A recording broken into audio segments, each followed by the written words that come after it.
Yes, sir, he's over. It's a friendly rivalry. What a supreme season. And that is an Australian record.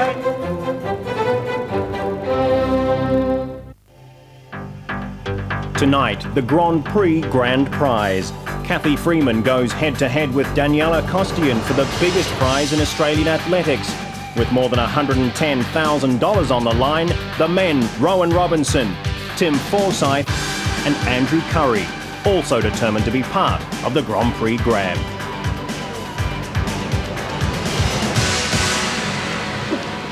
Good evening, everybody, and welcome to the State Athletics Centre here in Brisbane for the Optus Grand Prix final. $15,000 of Optus prize money up for grabs tonight, and for Paul Cleary and Margaret Crowley, the opportunity to cement their place in the Olympic team. Joining me in commentary is Bruce McAvaney. And Bruce, big night for Paul Cleary and Margaret Crowley. I think they've got a chance too, David. Great fields tonight for both of them in the 1500 metres, and they have an outstanding chance of qualifying. And looking at the big three, as we did going into this hosting, as to who would win the overall Grand Prix, my feeling is that Robinson's up against it. It looks like Forsyth's in the box seat, and Curry really would have to do something astonishing. They drop one of their results. They take 3 plus bonus points into this, so this is a most important one. But if both Robinson and Forsyth are successful tonight, it looks like Forsyth will get the money. Absolutely. Forsyth, although he's on 48 points, he does have to drop 9, which brings him back to equal with Rowan Robinson. They're the only two that are in the running for the overall prize. That Robinson has to break his Australian record to have any chance. And Melinda Gainsford here to talk about the women's situation. Mel, you did get the money last year. Cathy Freeman looks as if she's best placed, though Daniela Costian's currently leading. But if Cathy wins tonight, I think it's going to be beyond Daniela's reach. Yes, I think Cathy will be titled to this tonight. Renee's, will be there giving her a hard time, but I know that Cathy will probably come through, and it'll be great because she has had a great year. She did a fantastic time at the NEC meet, and also, I think she deserves it. It'll be the first time that she'd ever win, Athlete of the Year. Yes, she does seem as if she's had that sort of a season. We look at the points and we see that Costian is in front of Freeman. But with a bonus point situation and the fact that you drop one, Freeman's going to come in. And if she wins tonight, it looks impossible for Costian.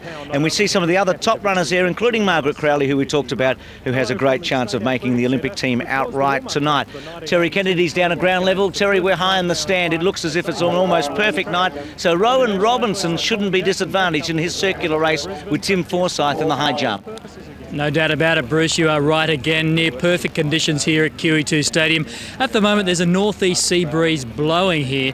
That gives the athletes a great boost off the top turn, and then they'll have a nice tail breeze to bring them home. But Rowan Robinson will need all the help. He'll have to run a time of around 48.53 seconds. That will put him into the world top 10, so he is up against it. And of course, Tim Forsyth, well, a jump of 2:34. That should secure him the big bonus of $10,000. So Forsyth might have a mortgage on the overall title. There's no mortgage on this 100 metres final coming up. Rob Mapstone up against Dean Capobianco, the new national champion. Yes, Terry, you're right about Capobianco winning that 200 metres in Sydney. He goes from lane 5 here, and he'll be the hottest of favourites. DeBella in 1, Nella 2, Whitnish in 3, all big names. Hunter 4, then Capobianco, Johnny DeLye in 6, Ogilvie of Canada 7, Jason Snell in 8, the junior, and then over the page, Ian Lowe and Peter Missingham. 10 lanes here. I like Capobianco, what I saw of him in Sydney. I thought he looked sharp. Yes, it's looking as though he's on up here with his performances, and he has no one tonight. Mapstone is out, and also Marsh, so he can relax and hopefully use these conditions for a good time. Could actually get an A qualifier here at 10.34, I feel, Capobianco, if he really goes for it in the middle. He came out all right. Beaten out, though, by Hunter. Now gathers them in. DeLye going quickly. Capobianco, Whitnish, Nalatu going well. Capa's got them, though. He'll win from Nalatu, Whitnish and DeLye. Took a little while to shrug them off, Capobianco, but was too strong in the end and has won quite handsomely. Good run by Nalatu, and also Whitnish and DeLye showed a lot of early speed. You're right, Bruce. Was a great run from Ricky Nella too. In the relay squad last year for the World Championships, he was with Kappa for a long way there. And Kappa's really lost that explosive speed over the first 30 or 40 with that Achilles injury. The old Capobianco would have really burst away here. Delay still with him, Whitnish and Nella too, but a good run for Kappa. Yeah, it's looking good. The strength is there for the 4x1. As I said, a few of the guys are out tonight, but Whitnish has been running well all season, and Nalatu, unfortunately, last year didn't run as well as he would like. So, tonight he would have been happy with that performance. Well, Dean's down there with Terry Kennedy after the run. Huffing and puffing, Dean Capobianco, but the race is getting shorter, but you're getting quicker.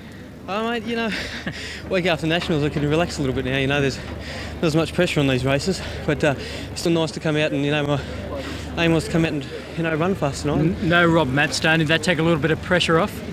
I don't know. I really look forward to racing Rob tonight, and anyone really, I just think I need the racing, and I think it's doing me good. It's all coming together nicely for you now, isn't it? Yeah, it is. It's been a while, but I just feel comfortable with things now. I think, I got the monkey off my back last weekend with that, going into that 200 and having a win, and that's really helped my confidence. Sprinting's a big confidence game and helps a hell of a lot. Well done tonight. Thanks, mate.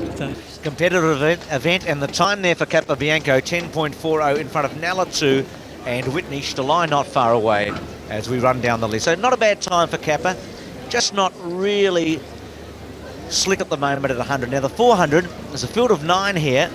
In lane 1, Cameron Brown. John in 2, Simon Atkin, who was actually disqualified after the final of the Nationals. In 3, Sean Farrell, the New Zealander. 4, Jamie Bolch, who's the Australian champion. He won the championship. 5, Paul Green. 6, Anthony Ryan. 7, Cameron McKenzie. Didn't make the final in Sydney. 8, Lewis Rangot, who made some inroads. And 9, Adrian McLeod. Favourite here will be Jamie Bolch on the strength of that run, Melinda and David in Sydney, but I think Green does get a chance here, David, to have a crack at him. I think so. I think the thing in Green's favour here is that just one run, of course, went very well in the heat in Sydney, but I think having to run heat and final really affected him there. So on the strength of his run in Melbourne, Green, where he was super impressive, he ran 45.54, just outside his best. Bolch, of course, in Sydney, 45.71. So it's going to be a good race. But I think Green will be very keen to bounce back after that defeat at the Nationals. There's Paul Green, who's down to run in the 200 metres later tonight. He's been a Commonwealth finalist at 200 and 400 metres. 200 back in 1990 and 400 in Canada a year and a half ago. There's his personal best time, but he got very close to that, as David said, in Melbourne. And chance here to break through again. Good crowd here tonight. It's a very intimate stadium. First time I've been here. I really like it, Melinda. I think it's a tremendous venue for fast times and some competitive athletics. Yes, it looks that way, Bruce. This used to be the warm-up track, and now it's been converted to a main stadium, and it's got a lovely atmosphere because there's, people all around the track, and that is really important. It's really not so much the numbers, but it's the atmosphere, and it's great tonight. It's very European. You can see the people in the background there behind Jamie Bolch. That's the VIP area. They're right down on the track. So for those lucky enough to be sipping the beers and the Chardonnays, they've got a fantastic view of these athletes, but very much in the European style, as Bolch is just introduced to the crowd. Standards here for the Olympics, and the team will be announced tomorrow with, I guess, some additions and maybe even some subtractions before we get to Atlanta. 45-45 is the AA standard. Nobody's got that, but Green, Michael Joubert and Mark Ladbroke have all got the A standard of 45.84, so I still see this as a possibility for Green to improve his best time ever and to get that AA standard. I think also, Bruce, that relay spots are up for grabs here. Cameron McKenzie and Anthony Ryan are vying for those relay positions, so an impressive performance here tonight. The selectors certainly have the opportunity to add people from tonight's meet, so big opportunity for Anthony Ryan and the Victorian Cameron McKenzie. Yes, it's also interesting here tonight because Mark Ladbroke, who was the first Australian over the line last week in the 400 metres, is not running tonight and is running the 200. So he must think that he has a spot cemented, and he wants to try out a PB in the 2 tonight. And he did run well also in the 200 in Sydney, being placed there, so he's come to form quite brilliantly. What will Bolch do here, David? We saw him in Melbourne go out so quickly and then tie up, and then in Sydney he held back and ran a very well judged race. In fact, ran over the top of Ladbroke. I think he'll run an even race. That was what he struggled to do early in the season, certainly in Sydney. at the Grand Prix meeting, and also in Hobart. So I think you'll find he'll run a very even race here. Save a little bit up his sleeve for the straight. He's a 22-year-old from Britain, so he'll hopefully be in Atlanta. The British team, their trials are in Birmingham later this year. Pretty cutthroat too, their trials. Not quite like the Americans, 1, 2, 3, but normally it's 1 and 2 automatically in, so a lot of depth in British 400-metre running. There he is. But we're hoping here that he has his colours lowered by Green. They're in the middle lanes. Green got out fast. Bolts can sit on him from that lane. As we go through the field from outside in, McLeod, Rangott, out fast Mackenzie, then Ryan, Green, Bolts. Then came Farrell, Atkin and Brown John. You can see the big two though at halfway. Green probably just in front of Bolts as we go to the outside lanes. Ryan coming out after Mackenzie. Bolts now to make his move on Green and Ryan at 130. Ryan goes up and joins Mackenzie. Green still back a fair way. Bolts starting to come home strongly. Can Green go with him? They're both going up to Ryan. Bolts just shading Green, Ryan and Mackenzie. Green can't get to Bolts. Bolts is coming right away. He's in very good form and 45.67. He's getting quicker. Green second, Ryan third. Great run from Jamie Bolts. Disappointing there again from Paul Green. Obviously he peaked around the time of the Melbourne meet to run that great 400 time there. But all honours to Jamie Bolts, the Flying Pineapple from Wales. Another victory. Yeah, it's great. Jamie has just been so happy with his form. I mean, they've come over here with Colin Jackson and his group for 3 months to train, which probably isn't overly easy, you know, staying in one place. But he's been training well and he's keep on bringing his times down. So, you know, speaking to him the other night, he was saying things were looking good for overseas. Okay, let's go down and join Terry Kennedy as we see Paul Green really striving there in second place behind Jamie Bolts. He's worked home not too badly, Green. He just didn't have that real sparkle again tonight. Bolts the winner, but Green second, and he's now with Terry Kennedy. Terry. Well, Paul Green, Bruce McAvaney says, just not quite that normal sparkle there in the straight. Yeah, out of the while back, I guess I must have been racing too much or something. But get it back, I hope. It has been a long, hard domestic season, really. The quality's been up there. Yeah, well, I started out doing 2s and 4s. This is only my 4th 400 of the season. It's a long way to go to Atlanta though. So hoping tomorrow I make the team and can start training towards that. Maybe a restless night's sleep, or you're pretty confident? Yeah, it'll be a restless night's sleep, I think. Just got to hope for the best. You know, I haven't been in bad form. I haven't been as good a form as I'd like to be, but I'm pretty happy with my form so far this season, and I know I've got room to improve. Look forward to Atlanta, Paul Green. Thanks very much. So from Paul Green, let's go to the hammer throw now, and here's another man who'll be in Atlanta. Sean Carlin. He's won a string of Australian titles, was in very good form last week in Sydney, got it out to 75. This is his second round. This was earlier in the evening. He's the dominant hammer thrower in this country, though he's been challenged a little by Stuart Rendell in recent weeks. He has been, but it was a great performance by him on that last throw at the national title. Certainly relieved Sean Carlin there. So I'm sure he's fancying his chances of some good throwing here tonight. Just fell away from that one. Really didn't lock the feet into position. And just over 70 metres, his round 2 throw. So a little bit of work to do. Here's Stuart Rendell. He's the from the ACT. Threw very well last week. Got to 72 metres, Dave, didn't he? I mean, he's just really got through the 70-metre barrier. Now he's up to 72, and he looks like he's a good performer. He's been second twice now to Carlin in the Nationals. Good-looking throw too from Rendell. Right on that 70-metre mark, so he's been consistent around that 70-metre mark for the last couple of weeks. Just 23 years of age, so still really just learning the craft. 69.72, so just under that 70-metre mark for Rendell. It's a bit down tonight at the moment, those athletes. Now, Daniela Costian has been in brilliant form. We talked about her earlier tonight and her battle with Kathy Freeman for the Grand Prix champion. Costian earning those points in Perth, Sydney, Hobart and Melbourne.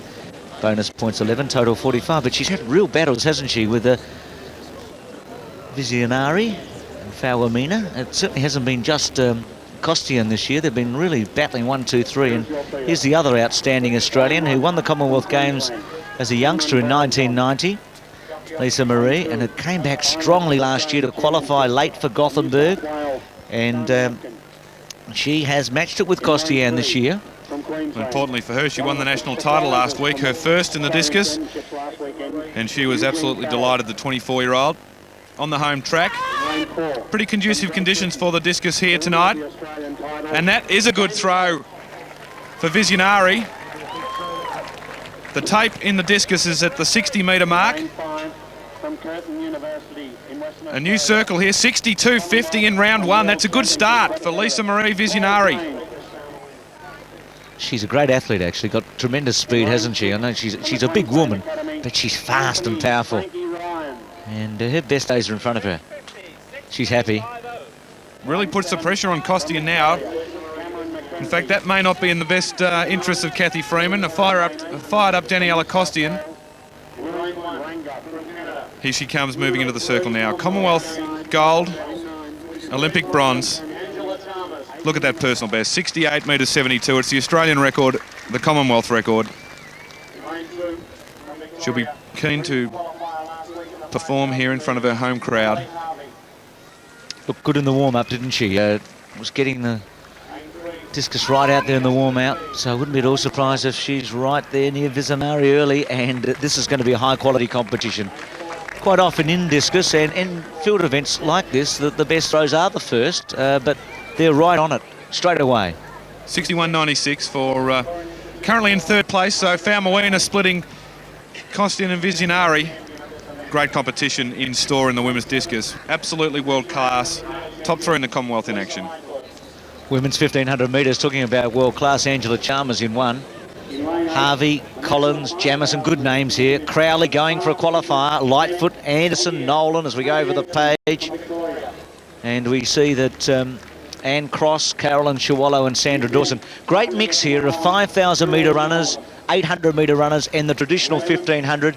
The time that Crowley is going for here, Margaret Crowley, is 4:10 on the dot. She's run 4:10.30 and 4:10.35. She just needs to get under 4:10. And I don't think that Jenny Orr's Australian record of 4:08.06 set way back in Munich's out of the question. No, there's a chance here tonight. Maybe it might be, if it's not Crowley, Anderson. There's Chalmers. What a great athlete. That did the double in Auckland in 1990 and then went back and won the 3,000 in Canada in 94. And that year she was in outstanding form. So we'll set this up for the women's 1500. The pace should be on. Chalmers has said that she's been doing a lot of mileage and she hasn't really tapered for this. They beat her in Hobart, but she was too strong for Kate Anderson in the 5,000 metres. Chiwallo in the field, but it looks like it's Dawson leading to do some of the pace with Chalmers tucked in behind. Anderson I can see in fourth placing. Crowley's in that group with Natalie Harvey, who made such a breakthrough. Lisa Lightfoot's up in about third placing. Margaret Crowley and Anne Cross, their sisters, both in this race together, but all eyes on Crowley and also Anderson. So 86 Dawson, 66 Chalmers, 71 Lightfoot. Tucked in behind is Anderson. 75 there is Geraldine Nolan from Ireland. Crowley just in behind with Anne Cross. So the time's going to be so important here. 4:10 the key. Anderson has an A qualifier, but I'm sure she's looking more at the 5,000 metres in Atlanta. Well, in fact, she has said that she wants to run the 1500 as well. So probably the favourite for the 5,000, but she has said that she wants to run the 1500, which of course means that Margaret Crowley must get an A qualifier if she's to go also. But Dawson's doing a good job out in front here. Crowley's pretty comfortable in behind. Certainly the best 1500 metre field we've seen this season. What a spectacular night it is too for athletics here in Brisbane. Good crowd, beautiful conditions and high quality fields. So Dawson leading. She was runner-up in the National 800 metres Championship last week. Leads from Crowley, the National 1500 metre champion. Then the Commonwealth 3,000 metre champion, Chalmers, in third place. Tucked in behind Anderson, the Australian record holder at 5,000 metres, and Geraldine Nolan, who was a finalist in the European Championships a couple of years ago. Then 2:17 Anne Cross, who ran for Australia in Gothenburg in the 5,000 metres last year. Natalie Harvey just in behind that group. And Carolyn Chiwallo is two from the back. As we've gone through now 700 metres, we're about to go up and get the 800 metre split. They're looking for around 2:12 was the time that the pacemaker was requested to go through. So they're a little bit out of that, so they'll need to pick up the pace, and you get the feeling that Margaret Crowley knows that now. I'm sure that the coach were on the sidelines to give those splits, and Crowley, realising that she's a little bit down, has taken the lead. That's what she did in Sydney last week. Had to do it from the front. Now, hopefully Chalmers will help her here, and she's going to, the Canadian. Good to her word. Crowley's kicked up, though, on her. Maybe they'll run together, with Anderson now coming through into third placing. She's moved right up. Remember, she out-kicked both of them in Hobart. And again, Natalie Harvey showing tremendous form in fourth place. The young Victorian who made the huge breakthrough there. She's number 67. And 72 Lightfoot has run about 4:14 and the 800 metre champion. So a fascinating race here. Chalmers, such a beautiful mover. Leads Crowley, Anderson, Harvey, Dawson, Nolan, and then Lightfoot with 400 metres to run. 3:06 around about. It's got to be about 64, a bit under the last lap.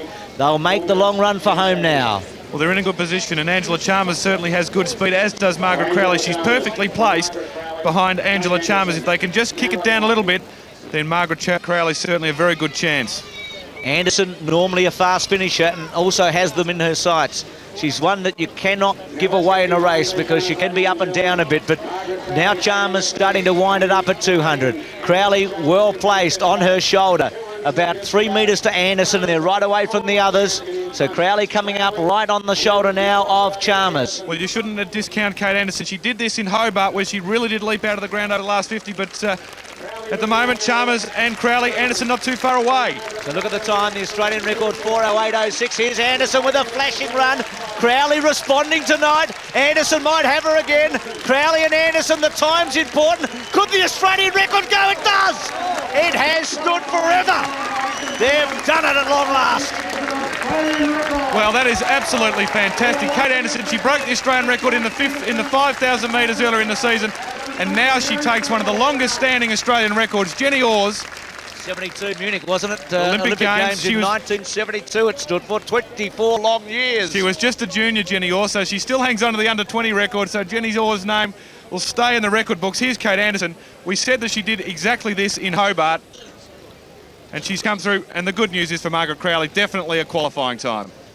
And well done, Angela Chalmers, for the work she did over the last lap.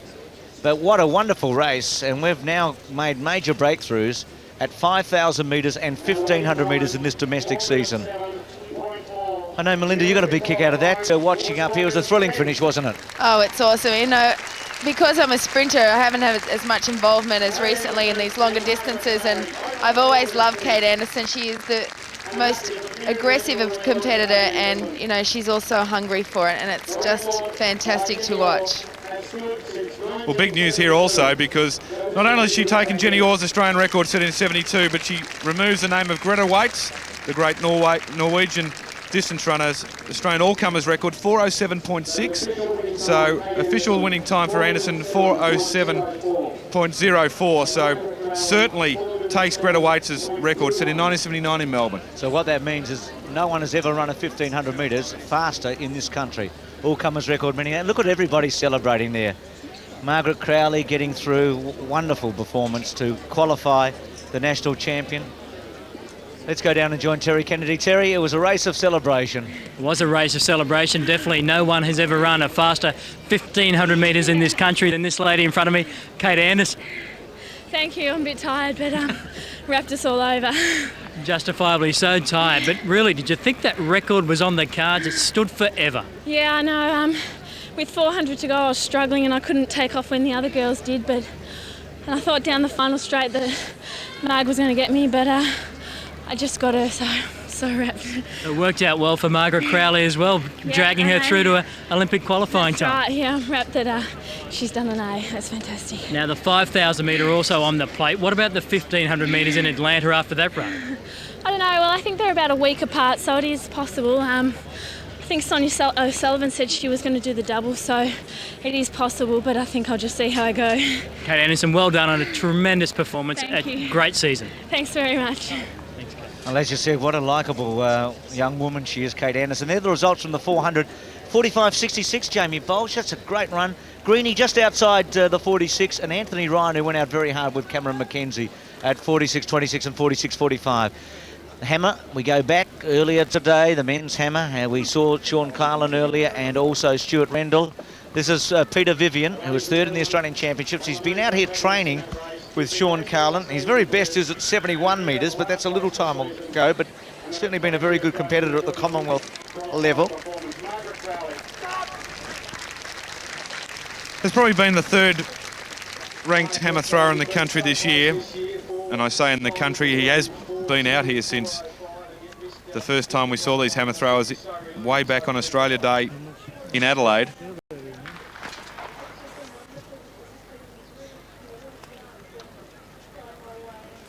Conditions would suit the hammer throwers tonight. It's nice and warm, 68 metres.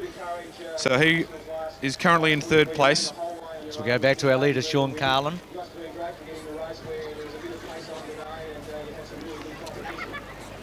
Just over 70 metres at the moment. So he really does need something here. Again, just fell away, and in fact, he screams, and you could hear from the audio that he's thrown that one straight into the side of the cage. So certainly affecting the distance. So 68.90 for Carlin, so he'll have to be content with just over 70 metres. And there's the result. Carlin, gee, only just over Stuart Rendell. It's a good result for Stuart Rendell, the closest he's been to the Commonwealth champion this season. And Peter Vivian from Great Britain in third place was 68 metres even. Carlin winning again, but as David said, Rendell getting closer from that men's hammer. 400-metre hurdles, the next event coming up. Rowan Robinson, the key here. He's got some hope of winning the overall title. He'll have a great hope if Tim Forsyth was beaten tonight, and that's not out of the question. Rowan's got to run 48.52 if Forsyth wins, and a few other things happen. But in Canberra, Hobart and Melbourne, he got maximum points. Plenty of bonus points. He has broken the Australian record 3 times this year. His total is 37. Here's the start list. Peter Bate, Chris Carroll, Rod Zudowitz, Simon Hollingsworth, Rowan Robinson, Zed Abu Hamed, Matt Beckenham and Andrew Laverick. So they're the starters, and again the keys will be Robinson, Hollingsworth and the Zed. Well, incredibly, Rowan Robinson has finished second 3 times in the Grand Prix, twice behind Tim Forsyth. So he doesn't want to be in the same position again here tonight. He's in great form, so anything is possible, but would be a fantastic run to launch himself into the world top 10. There's Hollingsworth. He told me today that he'd think of nothing better than raining on Rowan's parade. The Tasmanian. That's competitiveness for you. Well, you know what that's like, Melinda. You took the gave $10,000 to Jane Fleming here in Brisbane at the national titles in '93. Of course, you beat Freeman in the 200 metres, and Jane Fleming took the overall title in the 100-metre hurdles. And I think there might have been a little bit of a sling for you as well. Not that everyone needs to know about that, David. But no, I'm sure Rowan's going to be out there tonight. It's amazing what $10,000 can do to an athlete and what an incentive it is for them as well. So he'll be out there to do a personal best. And, you know, the form he's in, it's not impossible, but we'll have to wait and see. Well, he's brought that record down, hasn't he, consistently this season. He broke it 3 times in the space of 11 days. And I thought he's run at the Nationals. He got away with it. It was a good, strong effort in terrible conditions after he didn't look over impressive in his heat. You won't get a better night than this to run fast. It's perfect. I think we're on for a fast one here. And I wonder if Hollingsworth can get under 49.20. So Robinson and Hollingsworth in his sights and Abu Hamad outside of them. So the big 3 are in the middle, as you'd expect. From the inside, Bate, Carroll, and then Zudowitz. Oh, gee, Hollingsworth pulled up in the back straight, in trouble. He's got an injury, Hollingsworth, so he's out of business. There's a disaster for him. And Robinson goes up and joins Abu Hamed at halfway. Going well as Zudowitz down in lane 3, but Robinson's gone out very hard tonight. Looks in good form. If he can hold this will be fast. His Australian record is 48.87. He's going very well. Zudowitz is in second place, Abu Hamed, and then Beckenham. Robinson with a good lead. Abu Hamed being challenged for second. By on the outside, Beckenham. Robinson at the last. They're coming back at him. Abu Hamed. Robinson has to dig deep. Abu Hamed can't quite get to him. And Robinson did slow a little. It was 49.73 in the end. But he's won the race. Abu Hamid second and Beckenham third. Well, just tired slightly. Here's Hollingsworth. Let's hope he's okay. Robinson, he went out at breakneck pace and really did cost him, I guess, a fast time. But a good learning experience for him, Melinda. He now knows what it's like to go so fast, but his stride length was fantastic. We can see here as they come into the straight. Good run from Abu Hamid and also a good run from the under-20 champion, Matt Beckenham, just on their outside. Yes, you know, Rowan will need to run like that overseas. He'll be against the big competitors, and he was obviously out for that time tonight because that's what the difference made. But, you know, he's had a very successful season. He's got his Australian records, and I'm sure tonight he was very tired, but it's still a very gutsy effort. Well, I'm sure he'll take up a position near the high jump fan, but at the moment, Rowan Robinson's with Terry Kennedy. Well, Rowan Robinson, it has been one hell of a season for you, really. You went out at a lightning speed there. Were you chasing that qualifying time or the time you needed to really knock Tim Forsyth off the top of this Grand Prix overall result? You know, it's a nice night up here, and after last week I'm not used to running in the dry, so I was just, you know, quite happy just to run and win that race. You know, this season was pretty much over last weekend. You know, I've got the AA and I've won nationals, so I'm on the plane. And as far as the money goes, well, you know, you can't be too greedy, can you? Tim can have it, can he? Well, he certainly can't have it. It's not all his yet. Exactly, mate. What about this stadium? It's only a training track in 1982 for the Commonwealth Games. There's a good crowd in here, and it is a lightning fast track. Yeah, it's not bad. It's nice and hard, which means fast. Although I didn't run fast tonight, I'm just a bit tired. It's been a hard season. Well done, Rowan Robinson. Thank you. Good on you, Rowan. As we go to the discus, here's Visniari again, round two, currently in first place with that excellent 62.50 to start proceedings. She has the AA standard. The Costian is chasing. They'll both be going to Atlanta, that's for sure. But can she improve? I'm also wondering what Daniela feels at the moment, because Lisa Marie started training with her coach last year, so she's improved since training with her coach, so it'll be interesting to know what her feelings are about how well she's been going. Just over 60 metres that time for Costian, but for Visionari. She remains in the lead. She'll be followed in the order by Costian. In lane 2 from Victoria. Brilliant qualifier last week. So she'll be looking for a big throw. Natalie Harvey. Daniela Costian. 60.74. Lane 3 from the ACT. Melanie Collins. So there she is. Lane 4 from the 30-year-old. Sarah Jemison. And there's the situation at the moment. See how tight it is, Dave. 62.50 to 61.96 with three women. It's been the situation all year in the Grand Prix, not only in Australia but in New Zealand when they had some great meets. It's been one of the highlights of the season for mine, the clashes. They really have swapped it around. Faumawina's had a victory. Visionari won the Nationals. Costian under pressure here.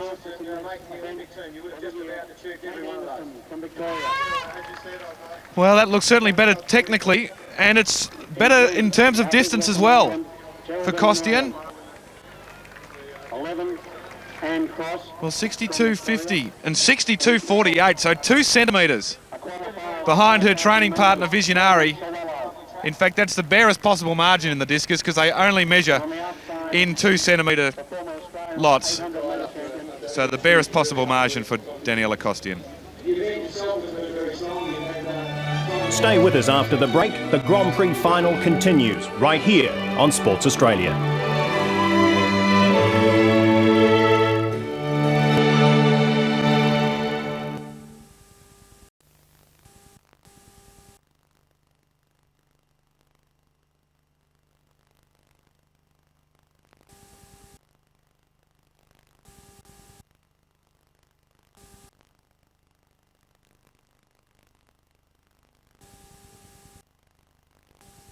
Welcome back to Sports Australia's coverage of the Optus Grand Prix final here from Brisbane. Some great action so far, including the fastest ever 1,500 metres ever run in Australia. And there it is, Kate Anderson, an Australian all-comers record and an Australian record, wiping Jenny Orr out of the record books. Great run, Bruce. Outstanding performance, David. 407.03. Crowley 4:07.21, both inside the Orr record that was set in 1972. And Chalmers also very fast for her at this stage of the season, considering the amount of work she's been doing. So, look, it was just a spectacular race with a spectacular finish. Into the discus situation, Costian having a great battle with Visionaria, and Fawamina, the New Zealander, who is in third place now after that last effort of Costian we saw, which got her up within 2 centimetres, but you can see how close it is. 62.50 leading, and Fawamina at 61.58, 61.98 I should say. So nothing in this. Fawamina, of course, set a national record, a New Zealand national record of 64.04, and that's another good throw from the New Zealander. Just 21 years of age. Silver in the Commonwealth Games. 61.50, so she remains in third place, but outstanding. Anything around that distance is absolutely world class in the discus, and some great performances here tonight.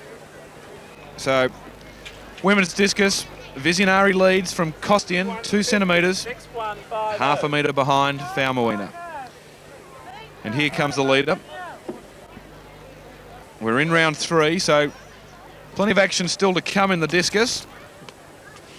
Visionari looking for the AA standard of 63.50. 63.90 her best. Set at Throwers Club meeting in Sydney before she went away to the World Championships in 95. Well, she's given that what for. And another good throw, well out over that 60-metre mark. And she's pumped up. And why not when you're in front and you're beating the Olympic bronze medalist?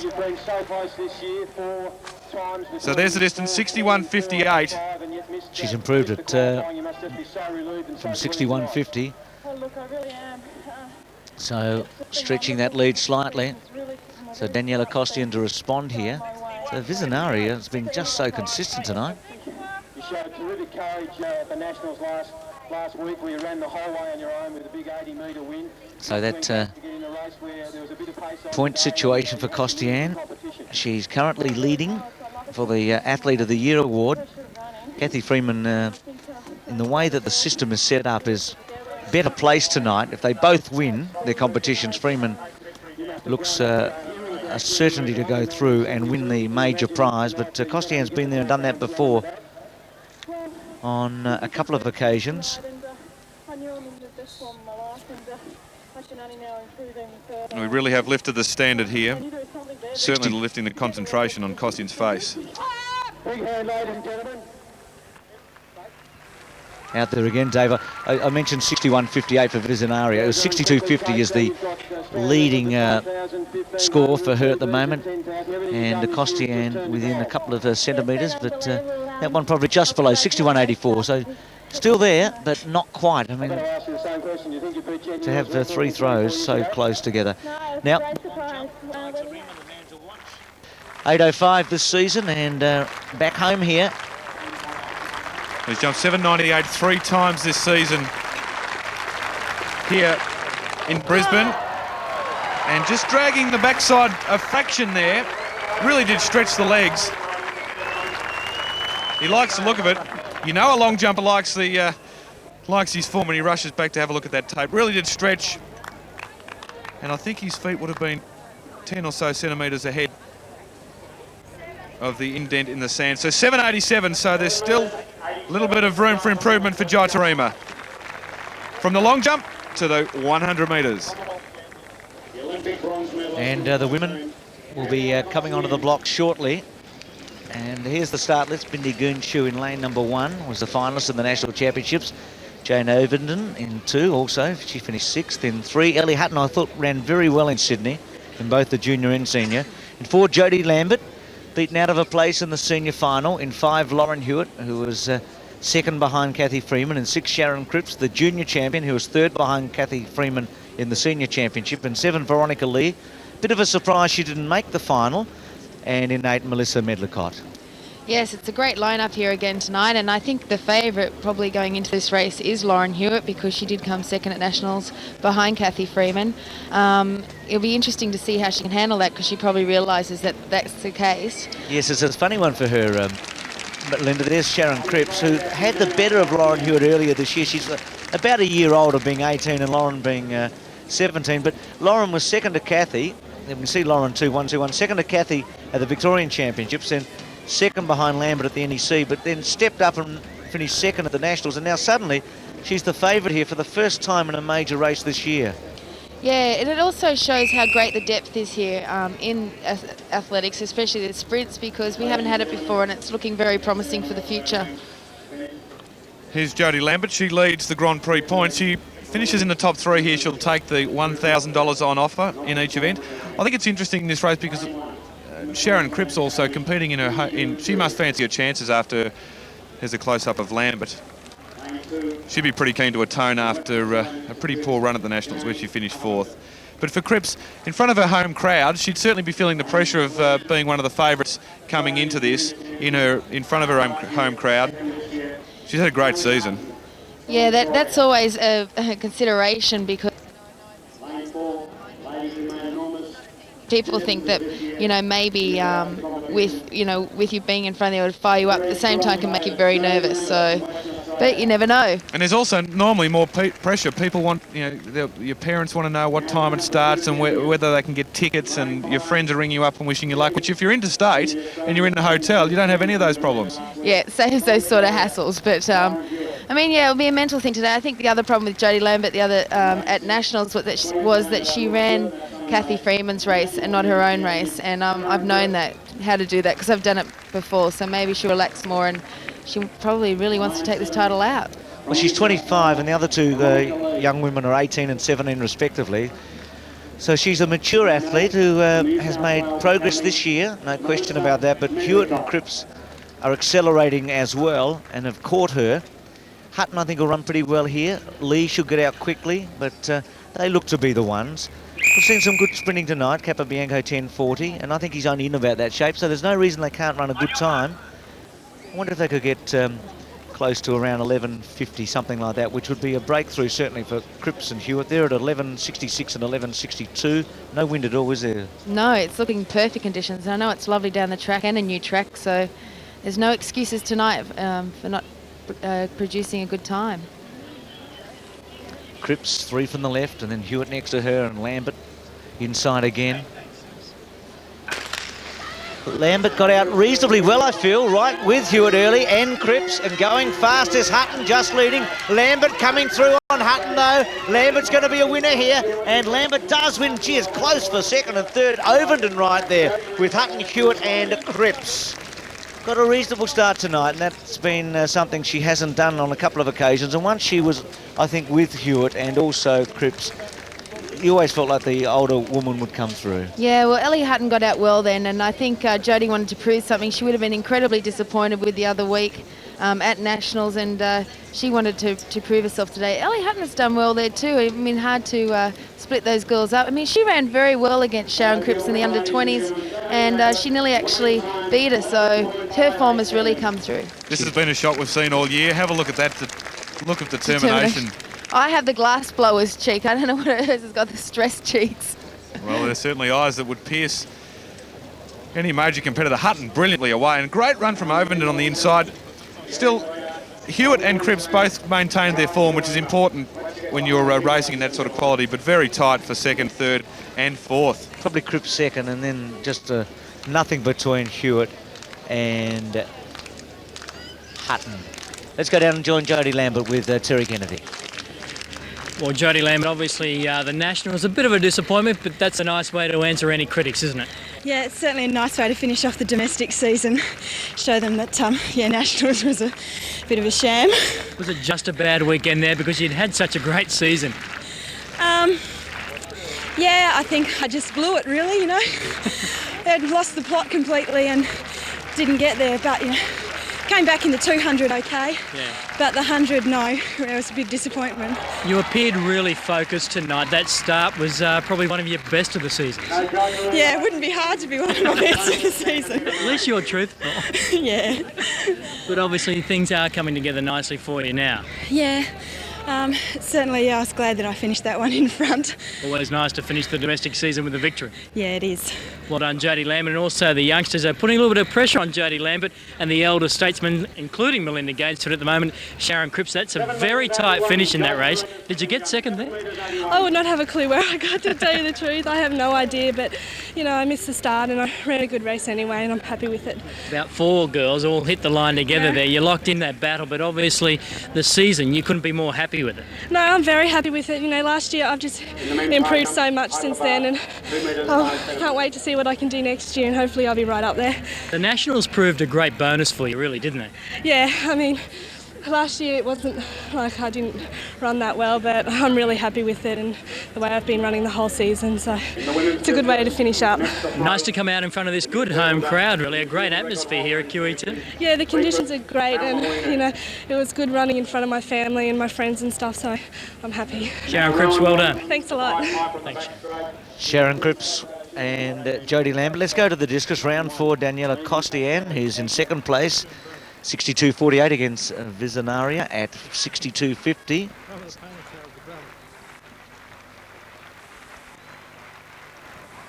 I haven't seen Daniela Costian give this much concentration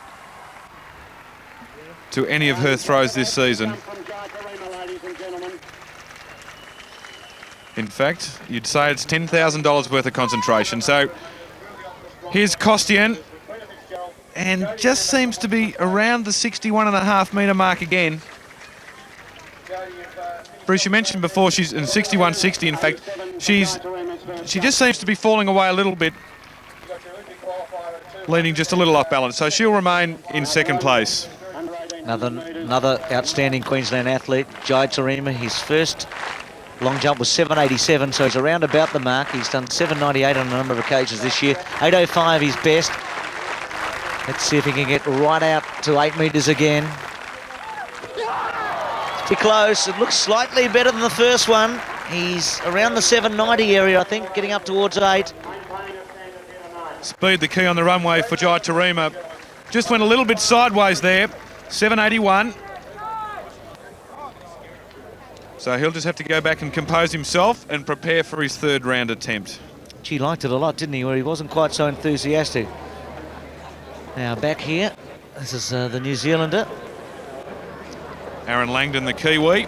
He's been good, hasn't he, David? In Sydney and again at the Nationals, where he was very competitive against Tarima. He's around the 7.80 mark normally. Different style of jumper to Tarima. A lot shorter, more compact technique, and that certainly won't be one to remember for Aaron Langdon. Did 7.88 in Sydney when he was second behind Tarima, when Tarima had his big one this year, and then in poor conditions last weekend, wasn't too far away. Red flag, he went over the mark, the plasticine mark. There's the terrific crowd here. We're right at the top of this stand. We're in altitude training tonight, aren't we, Melinda? We certainly do. I think I could do quicker than 11.6 up here tonight. There's no doubt. And a bit of a tailwind too, David. Everything's happening up here. We've got the best of conditions, so to speak. Well, we've certainly got a bird's eye view. There's no doubt about that. Now, the result in Langdon's result was a foul, so he's currently 8th after his first round effort, but he hasn't hit it yet because he'd be the second favourite behind Tarima here. Langdon would, so nothing much happening for him right at the moment.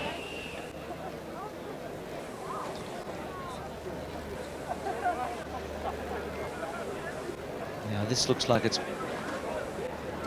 number 85, and that's Bernard Chi, Queensland. Outstanding young junior, Bernard Chi. 7.28 so far tonight, but one of a group of very, very good young junior long jumpers from Queensland.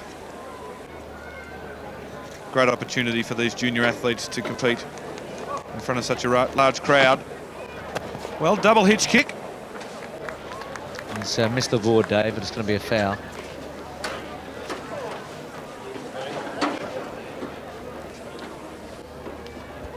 You can see there the red flag going up, but geez, looks very promising, Bernard Chi. Started at the school's knockout championship. There's jumping Jimmy Miller and Peter Winter. They certainly clinched Australian titles. Foul for Bernard Chi. So let's now go to the 200 metres for men. And the start list here, big field again. Capobianco will be the favourite. He's already won the 100 metres. Peter Crane in 1, Brian Skinner 2, David Baxter the junior 3, Paul Pearce another junior 4. Darryl Walson, who ran very fast at this track in the state championships in 5. Dean Capobianco, the Australian champion, 6. Paul Green down to run in lane 7. Glenn McCarthy ran well at the Nationals in lane number 8. And in lane 9, not to be outdone, is Mark Ladbroke, who was second in the national championships behind Capobianco. Yes, I think Capobianco ran a good time here tonight. I'm interested to see, actually, because of the guys at the state championships ran 20:30. So let's see what these guys can do here tonight. Well, it's been proved that you can run very fast here. I think it's great that Capo's been able to run a couple of races in a night. He hasn't been able to do that for some time, so obviously he's back in form. There's the national 400 metre champion, Mark Ladbroke. PB of 21.04. Ran a good race at the Nationals. So just concentrating on the 200 here, he'd hope to dip under the 21-second mark. So we go inside Ladbroke. And we'll find Glenn McCarthy and Dean Capobianco and also Paul Green. Green is out there. There he is. So he ran a 400, about an hour ago, I guess. Be feeling a bit in the old legs, I would think. It was a tough 400, wasn't it? Yeah, especially when he was saying that he felt as though he's raced too much. So he's obviously using this 200 as a training session. But then at the same time, Paul has produced a lot of great 200s, so he may pull one out tonight. Well, Commonwealth finalist way back in Auckland, just as a teenager. He's second in the national titles in 95. There's Capobianco. 20.18 in Stuttgart in 93. Yeah, second fastest Australian ever. Got to go back to Peter Norman in the rarefied atmosphere of Mexico City in one of the all-time famous races behind Tommy Smith and sprinting Smith and Carlos when he ran 20.06. Probably the most famous 200 ever run, actually. Smith, Norman and Carlos. And Capobianco is the second fastest Australian we've ever had. There's Greenie. John Dinan, I remember, in Canberra running 20.29 one night. And then we've got Brimacombe at 20.30. 142, Glenn McCarthy, who was 6th in the national championships, the 25-year-old. Darryl Walson's an interesting one here in lane 5. He's inside Dean Capobianco. He was in that super fast race behind Brimacombe. He ran 20.79. In fact, Walson leads the Grand Prix here. Matthew Code, the New Zealander, leads, but he actually broke his foot. There's Walson. Leads the Grand Prix. Capo needs to finish 2 places ahead with double points on offer here in the Grand Prix to take the money. So a battle within a battle. $1,000 for each of the individual events and the $10,000 prize overall. And there's $5,000 bonus can be picked up, so you can get $16,000 at the end of tonight. It's a good pay packet, isn't it? So they're just waiting for a moment to come up. You can see a good crowd on the back straight. The main grandstand of the now called ANZ Stadium as we come back into our grandstand here. That's full tonight, and I'll be thrilled to bits with the turn up here. I think also what's great with having this money, it does add incentive, and we know overseas that a lot of these great athletes who are out for money, it can also bring about very good times. Well, I'd love to see a World Championships with high prize money. I think we should have it. We will get it. It's got to be different to the Olympics. At Wimbledon, they don't play for the honour and glory. What would be better than a men's 100 or a women's 100, Melinda, with $300,000 on the end of it, first prize? Boy. I'll be training a hell of a lot Wouldn't you harder, be moving? I bet. Let's see how Capo goes here. 4 from the outside. Seemed to get out pretty well, Capobianco. In fact, I reckon he's best out. Green away a bit slowly. Walson going well. Capo's run a very good bend. So's Ladbroke out in lane number 9. Capobianco clearly in front of Ladbroke, and then came Walson and Green coming home. Capo flying away though. Crane going pretty well in lane 1. Capobianco first, good time. It's his best this year. Second, Green coming home very strongly and pretty tight for third. Capo's getting into shape, isn't he? Absolutely, fantastic run. He takes the Grand Prix cash. Walson fading into the straight. Crane running well on the inside. So is Green and Ladbroke, but he's back in form. Dean Capobianco, a great way to end the domestic season. He'll go off to America probably in April or May. Yeah, it is great to see him in form. I mean, you can just see it in his technically. He's just gliding across the ground, and as you said, David, he has backed up twice tonight, and he's performed well the second time. So he looks really positive for Atlanta. I think the only difference between the Capo in 96 and perhaps that 93 is explosiveness out of the blocks. Really did burst off the bend well there. It's a good double, both Melinda and Dave, 10.40 and 20.59 in the one night. Terry, to put it together like he has is going to give him great heart going into Atlanta. Right. Well, huffing and puffing again, you're right, Dean Capobianco, but obviously you are in good form at the moment. That was pretty quick. Oh, it's really getting there, mate. I've got to be stoked with the way things are going, but like I said before, just relaxing with it, and it's going well. Is that the key coming to this, the end of the domestic season? Obviously bigger things in mind now. Well, yeah, you can't, from now on, you just got to get faster and faster month by month, because the game's only 3 months away. It's not a lot of time, and as I found out, just spending 2 years sitting back and watching people race, just the time flies.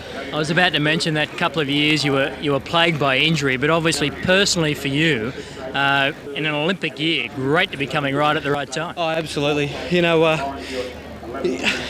But I can only go back to 93 and try and go one step further and better that 5th place in Stuttgart. Dean Capobianco, we wish you all the best in Atlanta. Well done. Thanks, mate. Thank you. Dean Capobianco there with Terry Kennedy. Now the women's 100 metre result, 11.58 for Jodie Lambert. Ellie Hutton did get second and 11.68. It's very close to her best time, by the way. Sharon Cripps 11.68 and Lauren Hewitt 11.69. So we had a lot of women getting very close to the best times they've run. It is I've got a PB. Hutton at 11.73, her best prior to that, so that's her best. So good results left, right and centre. Let's go back to the discus, Dave. This has been a tremendous competition between the big three, Visionaria, Fawamina, and I have trouble with her name, don't I? And Costian. I wasn't going to forget her, Daniela. Well, here's Visionari. She's leading. We're into the business end now, round 5. So this and one more throw for Visionari.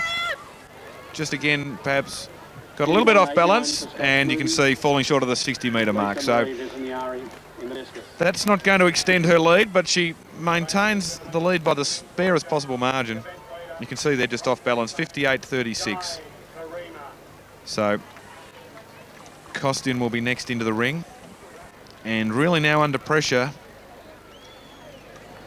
If she finishes second here tonight, she'll still take the overall discus lead in the Grand Prix.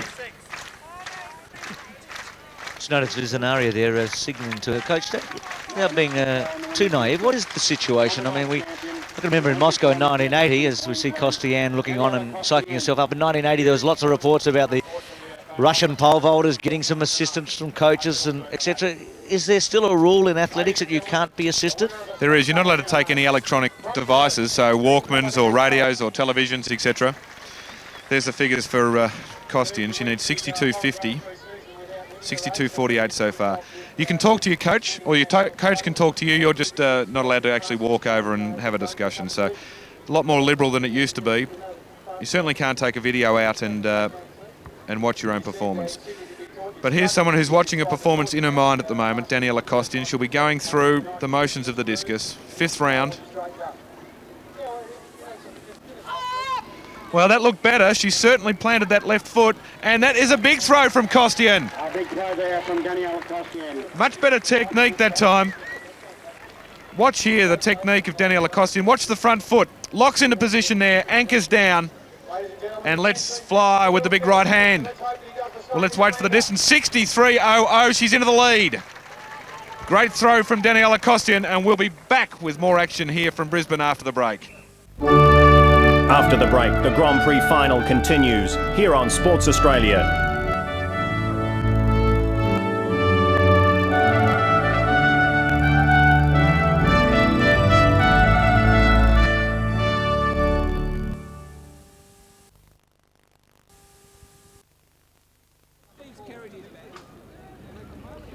Welcome back to the Optus Grand Prix final. Well, some great action so far. Rowan Robinson's dash for the cash has come to an end, I'd say. There he is, 49.72. He got the points, Bruce, but the time not fast enough, so we now turn our attention to Tim Forsyth in the high jump. Beckenham, what a breakthrough for him, David, 50.03.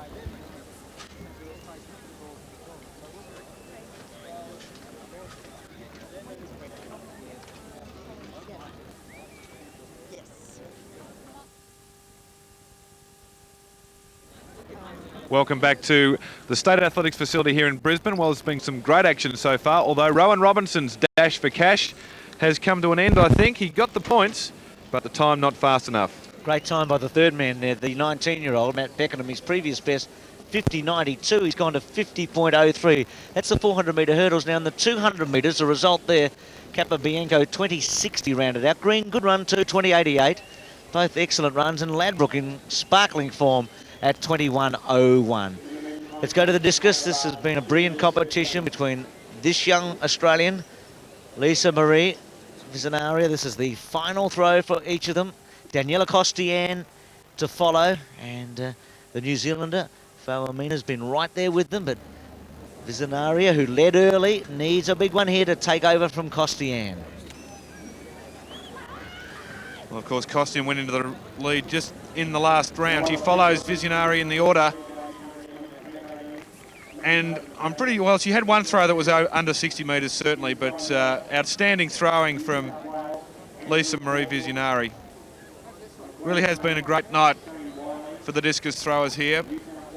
61.64, so she'll have to be content with second place at least. So many over 61 tonight for Visionari, and also for Costian. You can hear the official yelling it out, 6.164. Daniela coming into the ring. Well, it's her last throw. Let's see if she can improve. She held first position over Lisa Marie. She can't lose that to her, 63 metres. The double A standard is 63.50. See if Costian could do that here. There's no question she'll be in Atlanta. She was the bronze medalist in Barcelona. Went one better in Stuttgart at the World Championships in '93 for second place, and then gold medal at the Commonwealth Games. Just slipped a little last year with an injury. Made the final, but was never a factor in Gothenburg. Immense concentration on the face of Costian. She really wants the double A standard.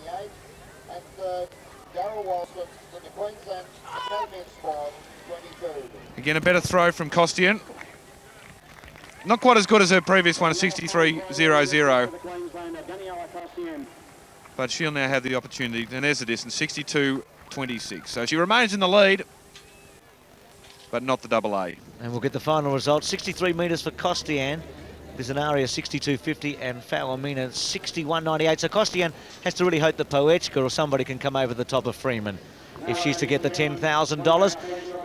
110 metre hurdles for men. This is going to be one of the great highlights tonight. There he is, the world record holder, Colin Jackson, the Welshman, who runs for Great Britain at the Olympic Games. We look at the start list. We'll see the Jacksons drawn alongside Australian record holder Kyle Vanderkuyp. It's Ashley Marnie, Chris Ingram, Paul Gray, the very good other Brit, then Colin Jackson, Kyle Vanderkuyp, David Cooper and John Morrison, the next two best Australians behind Vanderkuyp, and then Corey Tarima in lane number 8. He's great to watch, isn't he, Jackson? Yeah, he certainly is, and he's been great over our domestic season. We've been very lucky to have him at quite a few of the Grand Prix, but unfortunately last weekend he couldn't compete at the Nationals, and apparently it was because he had a sore adductor muscle, but obviously he was just being very careful. It was a wet night and it was cold, so he didn't want to go and ruin his chances for Atlanta. And then we have our one and only Kyle Vanderkuyp, who's been in great form, and I'm sure he'll be very happy having Colin here tonight. Well, we talked of performance progressions, and this man's form is on the rise. He was great at the National Championships, 13.54, Melbourne 13.51. It was interesting, Jackson said that he panicked when he felt something in his groin in the heat at the National Championships, but after a couple of days rest and intensive treatment, he's back here tonight and he'll run very fast. Great cheer too for the world record holder. That's so important. I mean, it's great for the people here of Queensland, I said, to see this champion in action, because he may be a gold medal winner later on this year, and we can all sit down and watch him at the Olympic Games. And he does need that Olympic gold medal just to round it off. He was second as a young man behind Roger Kingdom in 1988, and then got it all wrong in Barcelona in 92, but in between times he's been the dominant man, certainly in Stuttgart in 93 where he set his world record. He's won a couple of European titles in 90 and split in 94 Helsinki, and has dominated the Commonwealth, hasn't he, in Auckland and again in Victoria last year, but does need that Olympic championship. He deserves it. but for him not to win this time would probably put him out of business. So let's see what he does here. Just get the feeling it's going to be fast. The fastest time run in Australia is 13:24. Jackson running that in Melbourne. Well, he came to the track yesterday and had a walk around and requested that it be swept. There's a lot of loose rubber on the track, and they've swept that away, and so super fast conditions for Jackson. And Van der Kuip looks like he's in about 13:4 shape, maybe even better. We're about to find out. Jackson normally brilliant early. He leads him into the first. Got over it, but did knock it down. Van der Kuip second grade. Look at Jackson flying. Van der Kuip going with him. Jackson's up on Van der Kuip. Van der Kuip running a mighty race. Jackson goes through. It's the fastest ever in Australia if it stands up. And Van der Kuip has no doubt run his fastest time also ever in this country. Well, 13.40 is his fastest ever, wind assisted in Perth.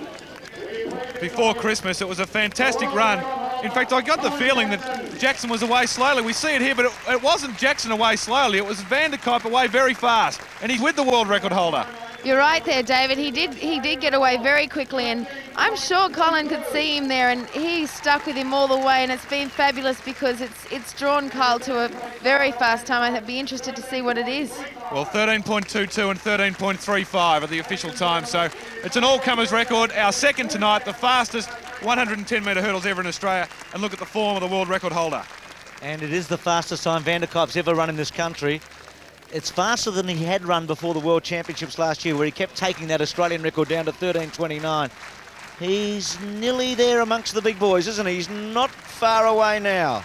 Not at all. I mean, that's an awesome run. We have to remember, too, that he was injured earlier in the year with a hamstring problem. And, you know, he's come out there and, 30, would you think? 13:35. Oh, 35, yeah, so, sorry. No, we just got that relayed through. It's a fabulous run. I mean, 13:29, his Australian record. That was when he was absolutely flying in Gothenburg. And what about Jackson? I mean, to run 13:23 in his off-season, they're going to be just thrilled in Britain when they hear this result overnight, that their man is in tip-top form 4 months before the Atlanta Olympic Games. Alan Johnson was tremendous last year, the American, but I think if you're a bookmaker, you'd have Jackson as the favourite, wouldn't you? I'm sure the Americans are quite scared now, or they will be tomorrow when they wake up and find the result.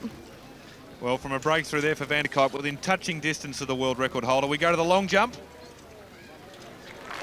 Here's jumping Jai Tarima. He says, come on, home crowd. I've only jumped 787 so far, and I really would like to go over 8 metres for you here tonight. Fast on the runway.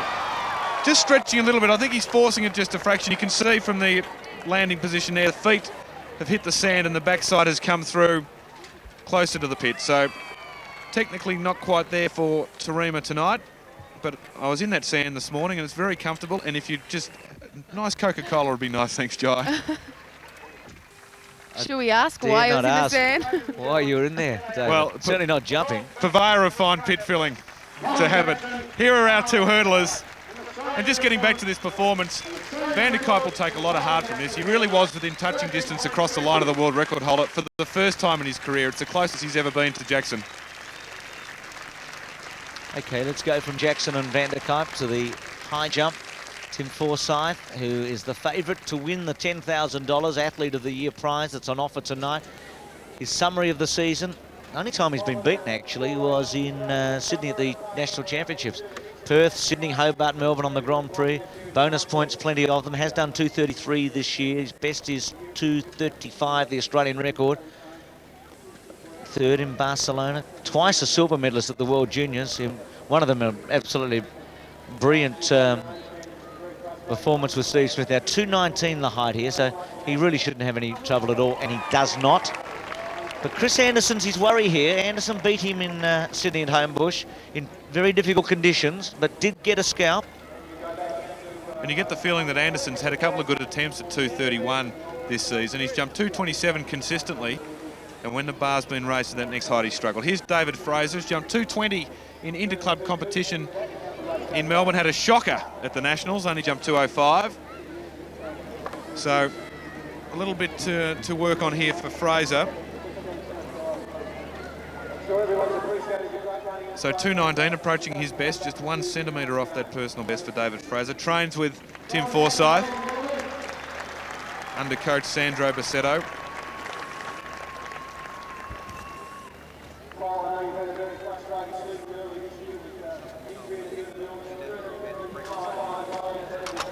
Yeah, slower on the runway, Fraser, and looked like he was struggling during that approach, so a miss for him. As you say, had a real disappointment at the National Championships, though. But hopefully he can get his form together here. But Forsyth looked good at 2:19, as you would expect. Hurdles are being lowered for the women's event, which is not too far away. We saw great hurdling by Jackson a moment ago. Gee, Terry, that was some sort of a race, wasn't it? Colin Jackson and Kyle Vanderkuyt. Well, Colin Jackson gave us a bit of a shock at the Nationals when you failed to come out for that final. It was a scare for the fans. What about yourself? It was a bit of a frustrating time for myself too. I was a bit unsure exactly what was happening. My groin was a bit tight, and I was thinking, oh, it's cold here in Sydney. I don't really pull anything and make any great damage.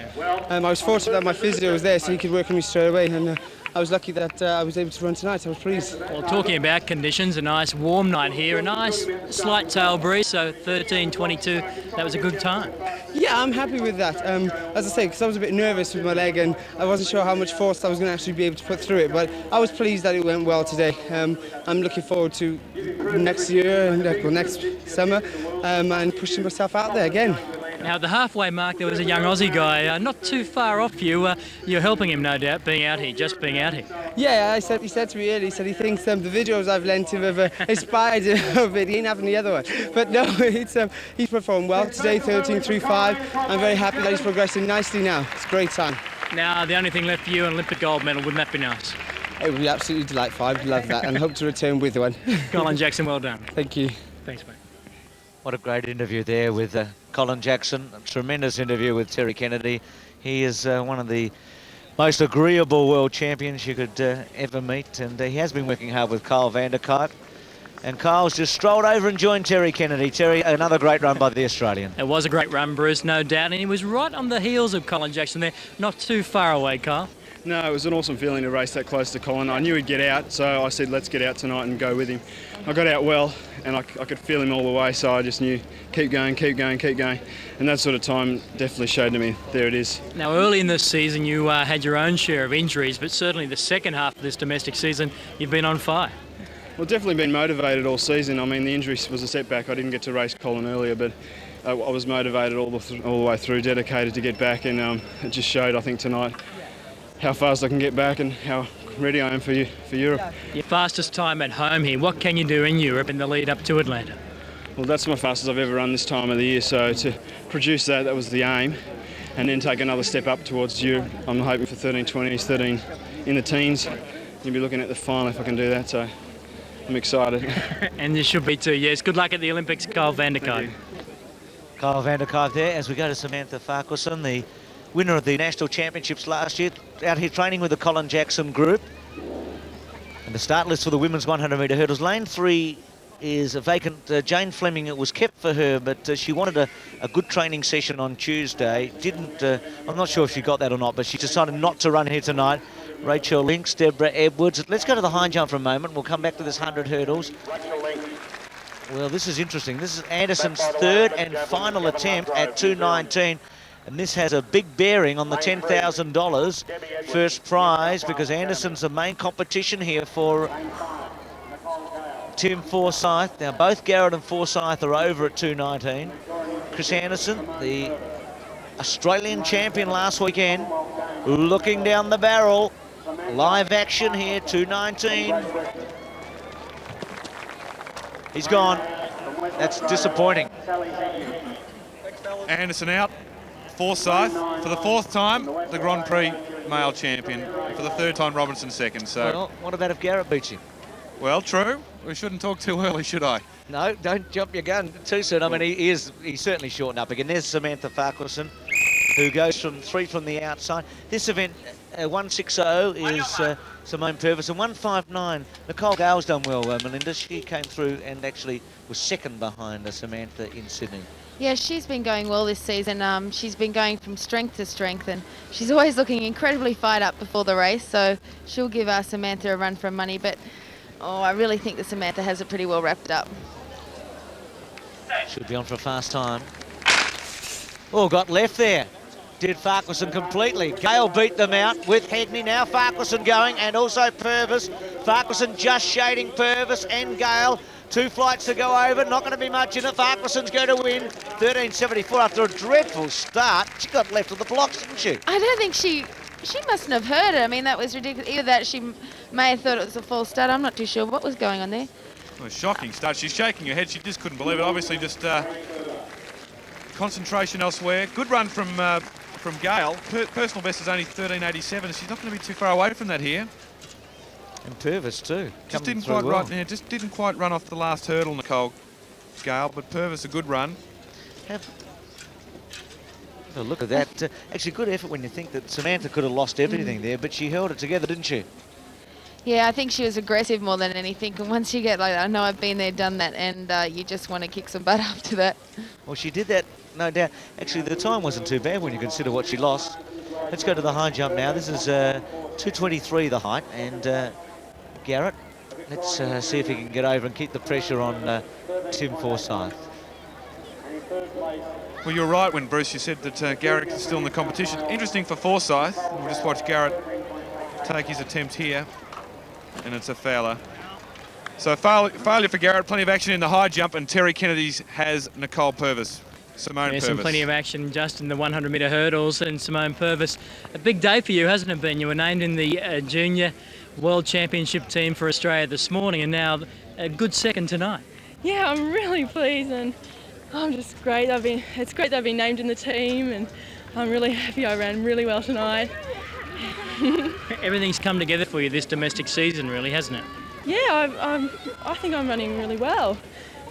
Yeah, I'm pleased. We can confirm you are running really well. What about chasing Samantha Farquharson home all the time? Is that a help or a hindrance? It's great. I mean, you've got to chase the whole way, and it just helps you. You seem to run your own race out there tonight, though. Not brilliant over that first 50 metres, but came home extremely well. Yeah, I just didn't panic, and I just kept going, and I was all right. Simone Purvis, good luck at the World Junior Championships coming up. Thank you. Thanks very much. So the result with Jackson, 13.22. It's the fastest time ever run in this country. Van der Kuyp, 13.35. Paul Gray, 13.85. John Morrison going great guns. Now, that's the best time for him, I would think, 13.92. That might be the first time that John Morrison has been inside 14 seconds. Now, behind him was David Cooper. So Morrison seems to have got the better of Cooper. In fact, his best was 14.08, Morrison, going into that. Great run from John Morrison. David Cooper ran well at the Nationals, but it slipped behind here. But all the action in front with Jackson and Van der Kuyp. But one of the highlights tonight is the men's javelin. Gavin Lovegrove, twice Commonwealth Games bronze medalist, but it's an extraordinarily tough event at the Commonwealth level with Backley and Hill. Yes, the big Brits, aren't they? He is in great form, Dave. He's broken his own New Zealand record this year, getting it up to 86.80. And that's pretty good. That's out at about 78, 79. He's not completely happy, but we saw Andrew Curry last week, just down a little. He was complaining of a couple of sore spots. I'm just not sure if he's in the 84 shape that he was in. He and Lovegrove had some great duels in New Zealand this year. Absolutely, and 79.32 for Lovegrove. So shaking his head, but it's a pretty solid throw in the first round. Commonwealth Games medalist Samantha Farquharson from Great Britain. So next on the runway in the javelin, well, there's Andrew Curry, and he is next on the runway. There is Grand Prix points. Zatopek was his only aberration. He was very ill that night. In fact, probably shouldn't have thrown. He very off colour. Adrian Hatcher, the Victorian, got his measure here, but the athletes have the opportunity to drop their worst score. So 7 bonus points gives him 41 in total. He's not going to touch Forsyth for the overall prize. 84.92 is his national record.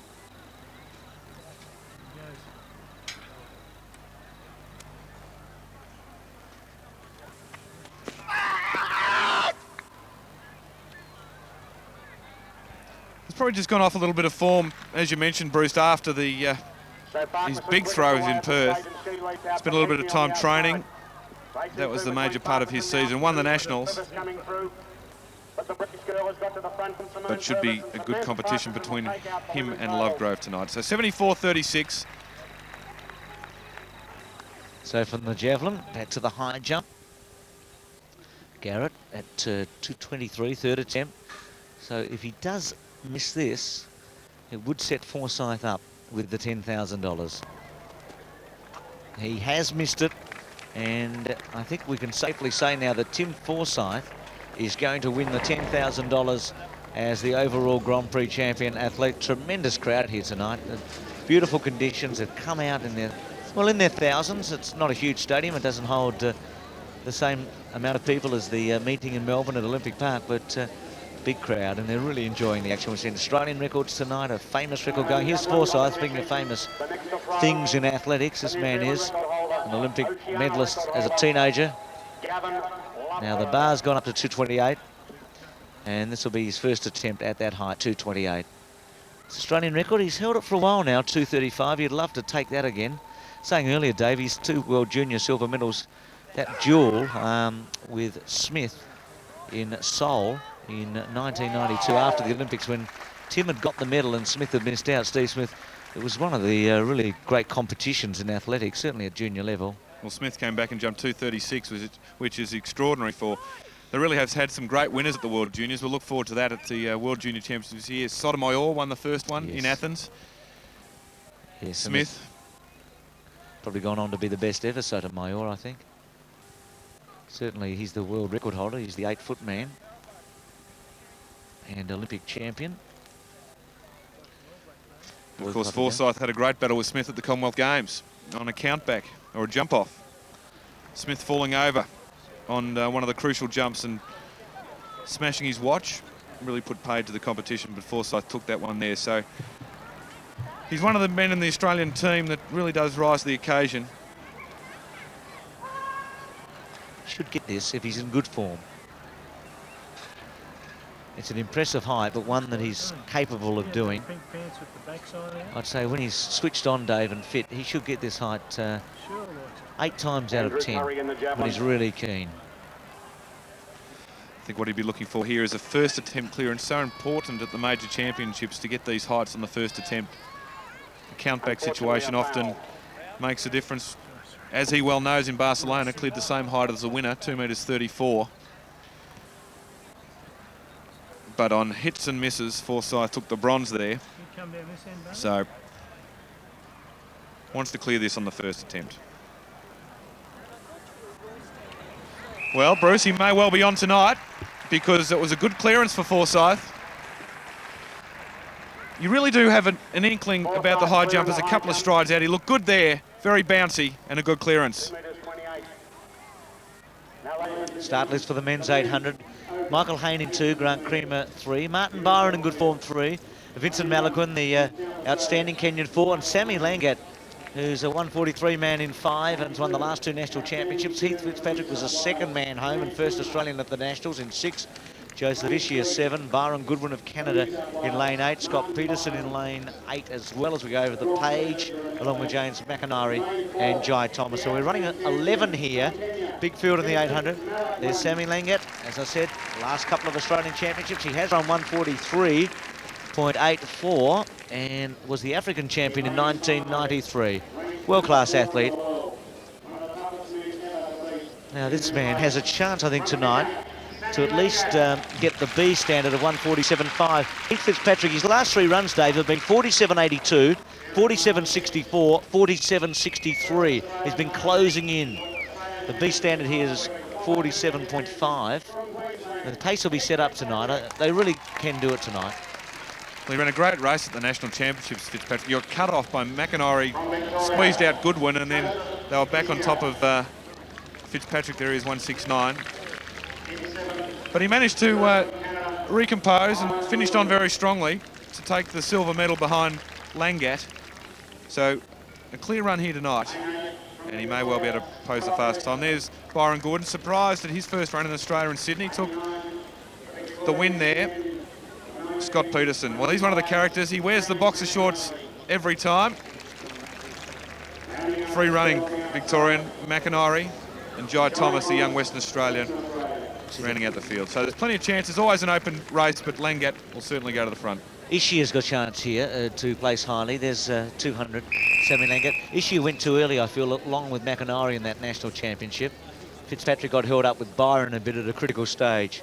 So look for a pretty quick first lap. Should be around 51 and a half, 51, something like that. Let's hope they can break through here. Fitzpatrick, a big chance, I think, with Ishia to get through and get a good time. Langat normally likes to run right up near the front, and he's come out very, very hard, as you can see. Sammy Langat leading out. Goodwin and Peterson coming across with Ishia in 4th placing. Malakun's about 5th, and Byron, they're just coming into the screen, but it's been a fast first couple of hundred. We'll have a look at the time here. It's around 23 seconds, so it's very fast. Super quick, in fact. Fitzpatrick's about 5 from the back. In fact, one of the athletes has pulled out. I think it might have been Kramer at the back, so one of the outsiders. But look at Langat really going here. Peterson trying to hang on 2nd, Goodwin 3rd, Ishia 4th, Malakun 5th, then Byron, Fitzpatrick, then McIntyre, and Hayne and Thomas. Now the split here is going to be very, very fast, 50 point. And Langat leads, Peterson 2nd, 3rd Goodwin, 4th Malakun looks to be going well. 5th Ishia, then Byron, Fitzpatrick behind them. Langat's worked hard. He's really given the opposition a chance to run him down here tonight. He has indeed, and I like the chances of those along the back. They've had the perfect set. Byron and Malakun on the inside. Martin Byron moving up. Goodwin, Ishia. Peterson still running the race of his life too on the outside. Malakun chopped off there, can't quite get through. Now he's about to get out. No, got chopped off again behind Langat. Peterson keeps him in. Goodwin, Byron, Fitzpatrick's coming hard in about 5th place. Langat leads by 1.5 meters from Peterson. Goodwin. Fitzpatrick's coming home well. He'll get a place. Could he get Langat? He might, I reckon. Look at Fitzpatrick flying with Byron. The young Aussie goes up to Langat. Look at the clock. Langat responds. Fitzpatrick draws to him. Does he get him? Yes, he does. And gets the qualifier. Well, it's been the first time that Sammy Langat's been beaten in Australia. He came out last year and won every race. He's won every race this year until now. Heath Fitzpatrick, only 20 years of age. And have a look at the eyes on Sammy Langat.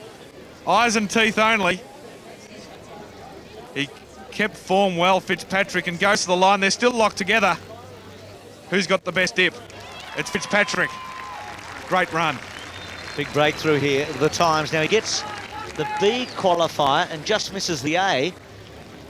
I just wonder, he's got to be a chance now to go to the... Burns got the A qualifier though, hasn't he? Which makes it a bit tricky. But he's making great breakthrough, isn't he? 146.69, so it's definitely a personal best. 147.64, so nearly a second off his best. And nearly the A qualifier, which is 146.5. It's a fantastic performance. Gee, what a great race it was. It really thrilled the crowd here tonight. A Queenslander, Terry, getting up in the last stride. Yes, a hometown victory. And I think we put Heath Fitzpatrick in our black book after the Nationals. We said you copped a lot of checks there. But obviously tonight you had the nice sit on Sammy Langat. I just couldn't believe I got a dream run, even though I was back a bit early. Went through 51 the quickest I've gone through my life. I've never hurt so much in the last 50 metres. But I was just digging in. I just wanted to beat Sammy. He's number 4 in the world. I'm just so happy. Well, that's the first time he's ever been beaten in this country, and you've got his scalp, so that's nice. It's second, actually. The Canadian beat him, but I'm the first Australian to, and I just can't believe it's a huge PB. I just missed out on an A qualifier, but I mean, hopefully I'll get a trip to Europe now and I can get it there. I'm stoked. Do you think you put a little bit of pressure on our Olympic selectors overnight? They've got to sit down and pick this team. That was a great run. Well, I'd like to think so, but this selection criteria is clear cut. Hopefully they'll send me to Europe and I can get a qualifier there. They have the faith in me. Heath Fitzpatrick, well done, mate. Thanks a lot. 20 years of age only. Fitzpatrick, go to the 100 hurdles result. Farquharson 13.74, Purvis 13.81. Gale just missing her best. 13.87 was her best. She did 13.88. Let's go to Tim Forsyth after that 100 hurdles. This is 2.31. We've seen him in great form so far tonight at 2.28. First attempt. His best this season is 2.32. In Sydney, he's got it. Not only has he got it, Dave, he's got it with a little bit to spare. Melinda nodding her head.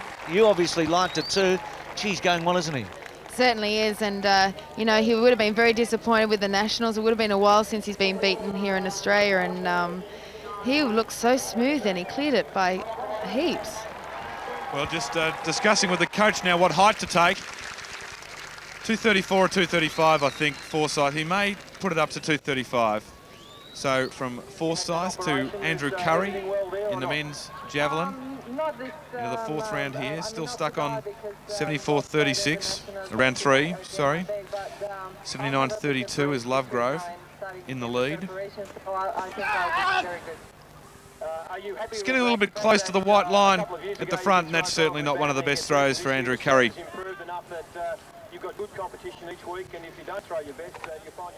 Here's the replay here. He just runs out a little bit of room, Andrew Curry. So a foul, steps out the front, and remains in second place.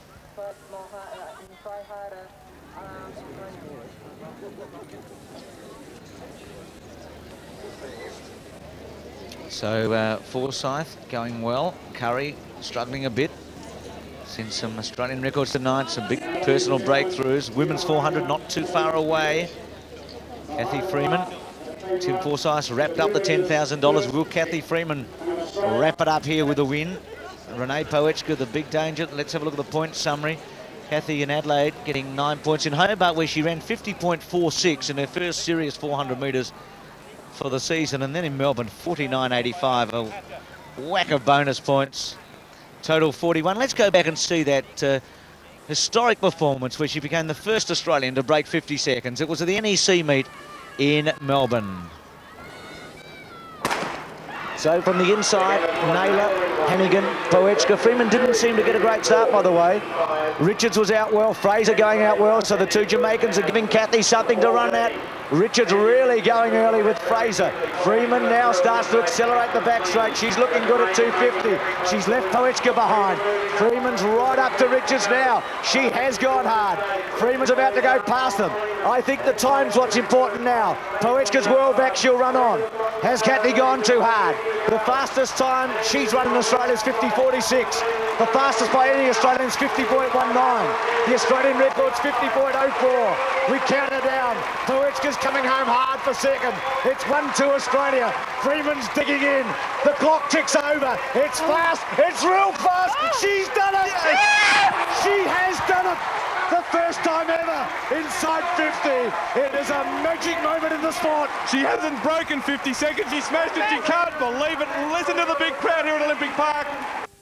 Gee, that was a mighty roar by you, Melinda, at the time. You were last year's Athlete of the Year. Kathy, I think, is about to become the 1996 Athlete of the Year. Yeah, you know, I was lucky last year. I had a very successful year, and I know Kathy, you know, she deserves it this year, and I won't be surprised if she does another great time here tonight because, you know, it's beautiful conditions, the crowd's fantastic, and is a home crowd for her because she was originally from Queensland. So her family will be down here tonight, and I'm sure that'll spur her on. Well, great opposition with Renee Poetschka. They're just about to go to the blocks. Renee's also in good form, isn't she? Yeah, Renee is going to keep Kathy on her feet. You know, it's really important for her to perform well, and she's on a good scale too of peaking tonight. Well, they're down there now, Melinda. We see Kathy Freeman. I noticed, David, the officials left, right and centre all over Kathy, and looking at her shoes a moment ago, everything's sorted out as we look at I'll go through this firstly. Locker, semi-finalist at the Olympics but struggling. Lauren Poetschka, 400-metre hurdler, trying to make the relay team. Lee Naylor, part of that relay team in Gothenburg. Renee Poetschka, 4 times Australian champion and current. Kathy Freeman, Kylie Hannigan in 6, Alice Barrett, who ran well at the National 7, the very promising 15-year-old Rosemary Hayward in 8, and another promising teenager, the 17-year-old Tamsin Lewis in lane 9. Everything sorted out with Kathy there? Yeah, they are. I just had the glasses on them. I couldn't quite see. Something, I think one of the spikes was loose underneath the sole plate of Freeman's spikes, but everything seems to be back okay now. She needs to make sure, Melinda, that doesn't bother her. What sort of effect can that have when you have a problem like that with your equipment so close to the start? Well, I think mainly when you're inexperienced, it can be a problem, but I'm sure Kathy's old enough and more mature now. There's Renee there. She is probably all fired up for tonight. She's got absolutely nothing to lose and everything to gain. She's the underdog here, so she'll be out to do a good time. And as I said, she's in a peaking phase at the moment. We've underestimated Preska, I think. She was 50-60 at the Nationals is a great run. AA standard, and anyone else does the AA standard. We had to a hoop, don't we? But this woman is so good, 49.85. Poetska's world class, no question about that. These two ran first and second in Monte Carlo last year when you had a great run in the 200 metres, Melinda. And Perec was behind them, and Miles, and the who's who of world athletics, weren't they? Yeah, it was a very exciting time. I mean, at the best of times, there are not a lot of Australians up there, and that night they dominated, you know, first and second, and it was one to remember. But yeah, I'm sure Renee will get out there tonight. And what we also have to remember is these girls are wanting to get in the 4x4 team in Atlanta today. Yeah, so behind the big two here, there's a bit of competition with Naylor, Hannigan, Lauren Poetska, and who knows, maybe one of the teenagers could come through here. Probably a bit early for Hayward. Lewis has been promising for a while. Locke seems to be struggling, but Freeman flying. Could she do it again? Under 50, a second time? She'll go for it.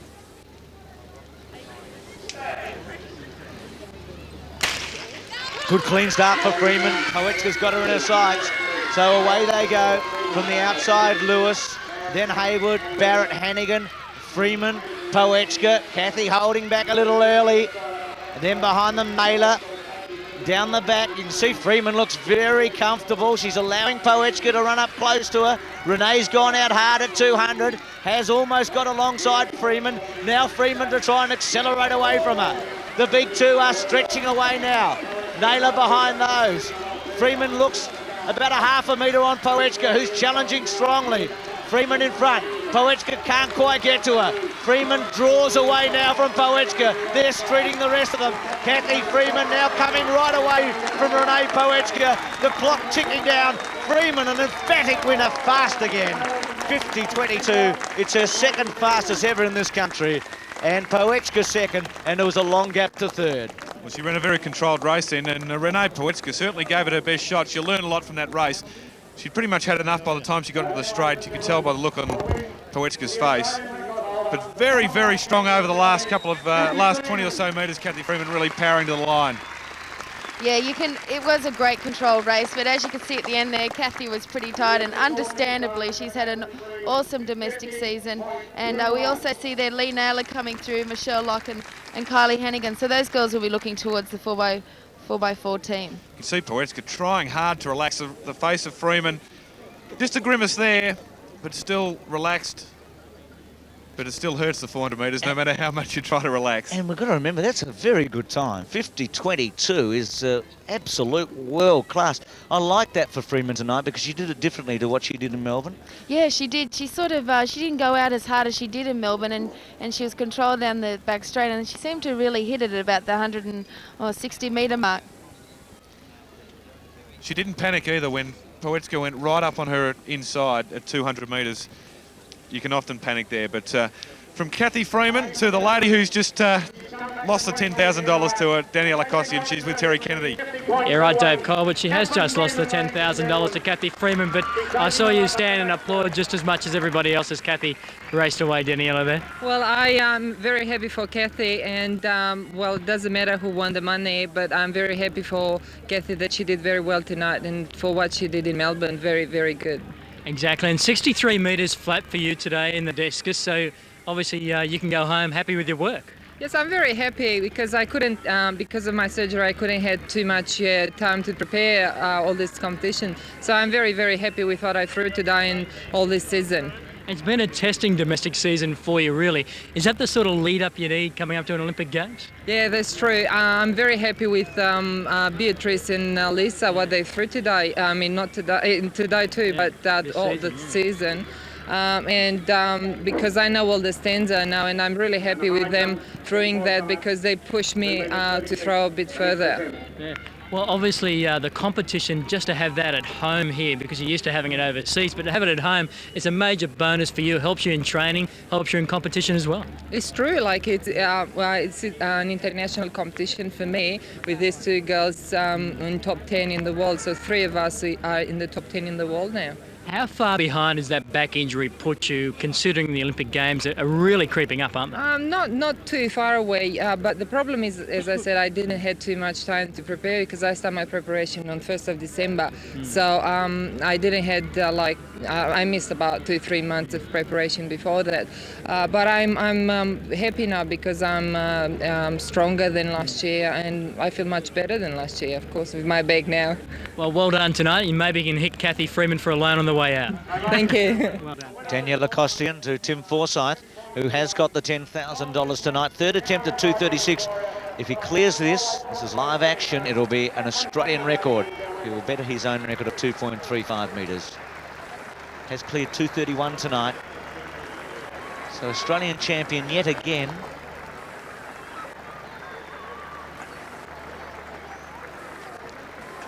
So often he's been able to produce on this night all around Australia, Grand Prix final night, where it's counted most. He would have been bitterly disappointed with losing that Australian championship last week.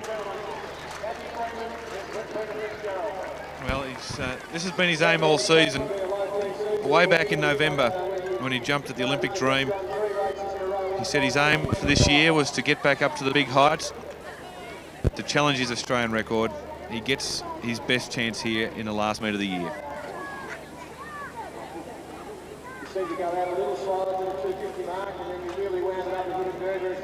Immense concentration. It's the sort of height he really will need in Barcelona. I think 2:34 in Atlanta, I should say. In Barcelona, a little bit of an aberration to get a medal, certainly to win the gold at 2:34. Well, Sotomayor had the same height, didn't he? And a count back there, Sotomayor did 2:40 the next year in Stuttgart. So you're going to be 38, 36 to be amongst it, no question about that. So let's see if he can make a little step up here, a step up the rarefied heights of the high jump ladder and get to 2:36. If he does this, it will reverberate around the athletic world. This is the real McCoy when you're at this height.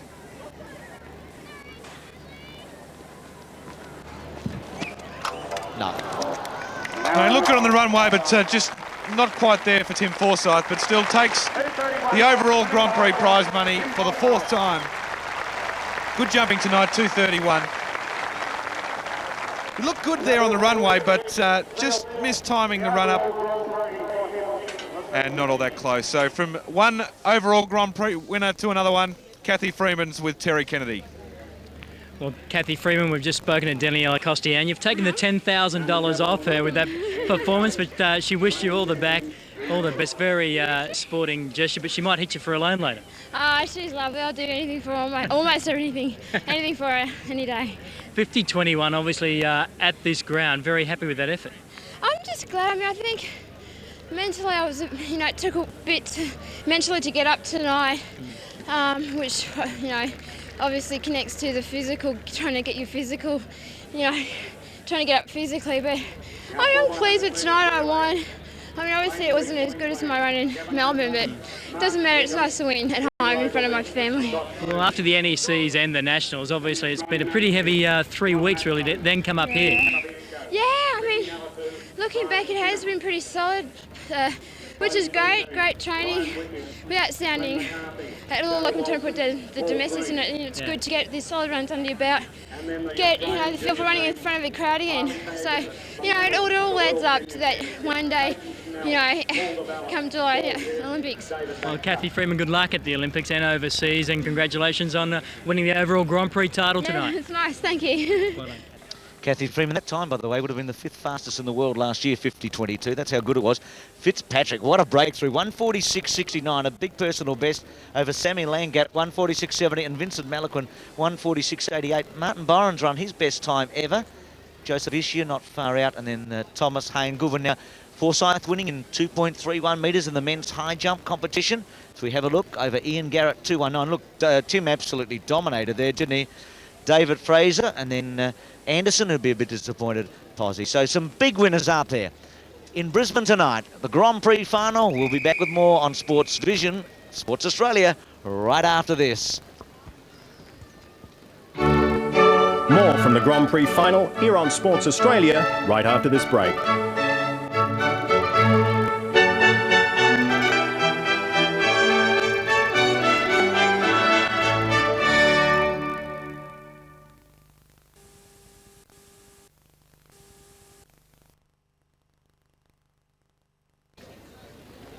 Welcome back to the Optus Grand Prix final. Sports Australia's coverage Great run from Kathy Freeman in the women's 400 metres. There's the time, 50.21 the official time. That was equal to her best last year.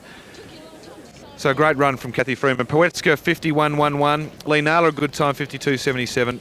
Good return to form for Michelle Locke, 52.88. And Rosemary Hayward also a great run there, 53.53. So great run from Kathy Freeman. But Terry Kennedy has Slim Tim Forsyth with him.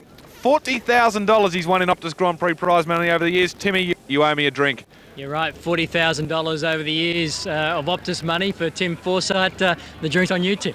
I think that might be tonight. Yeah, that's four out of every four that high jump's been part of it. So I'm very happy with that. You'll have plenty of mates tonight around the bar. I think I will. I think I'll get a few new mates tonight. So yeah, I mean that's great. You know, I didn't really expect to get it this year. You know, I thought the competition's got a bit tougher for it every time it's come along. But you know, it's really good to take it out again. On a more serious note, 2:31. So that's a fairly pleasing jump for you.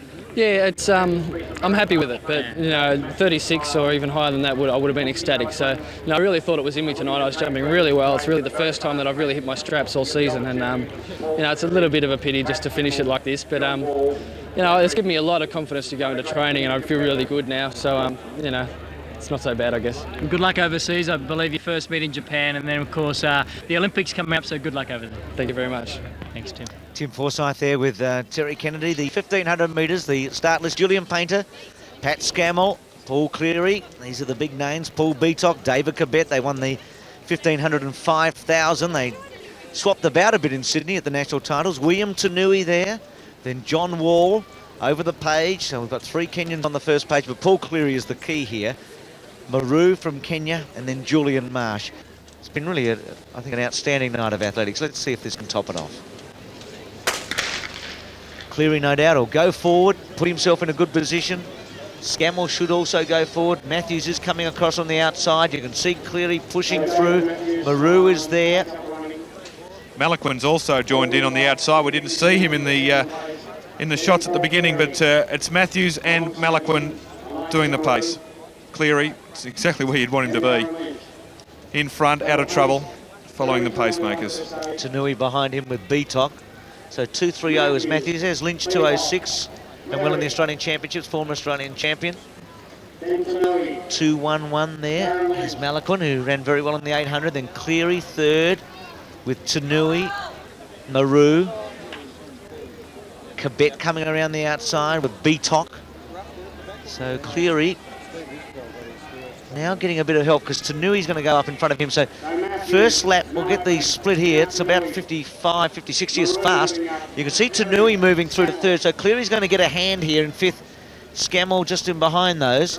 But Matthews leads Malaquin, Tanui, correction, Maru I think third, and then Tanui, and then Cleary, Beatock, Scammell and Cobbett. Yes, we've got them right now. So Matthews leading Malaquin, Maru, and then Tanui just in front of Cleary, and he's got Beatock and Cobbett around him, and Scammell just behind him.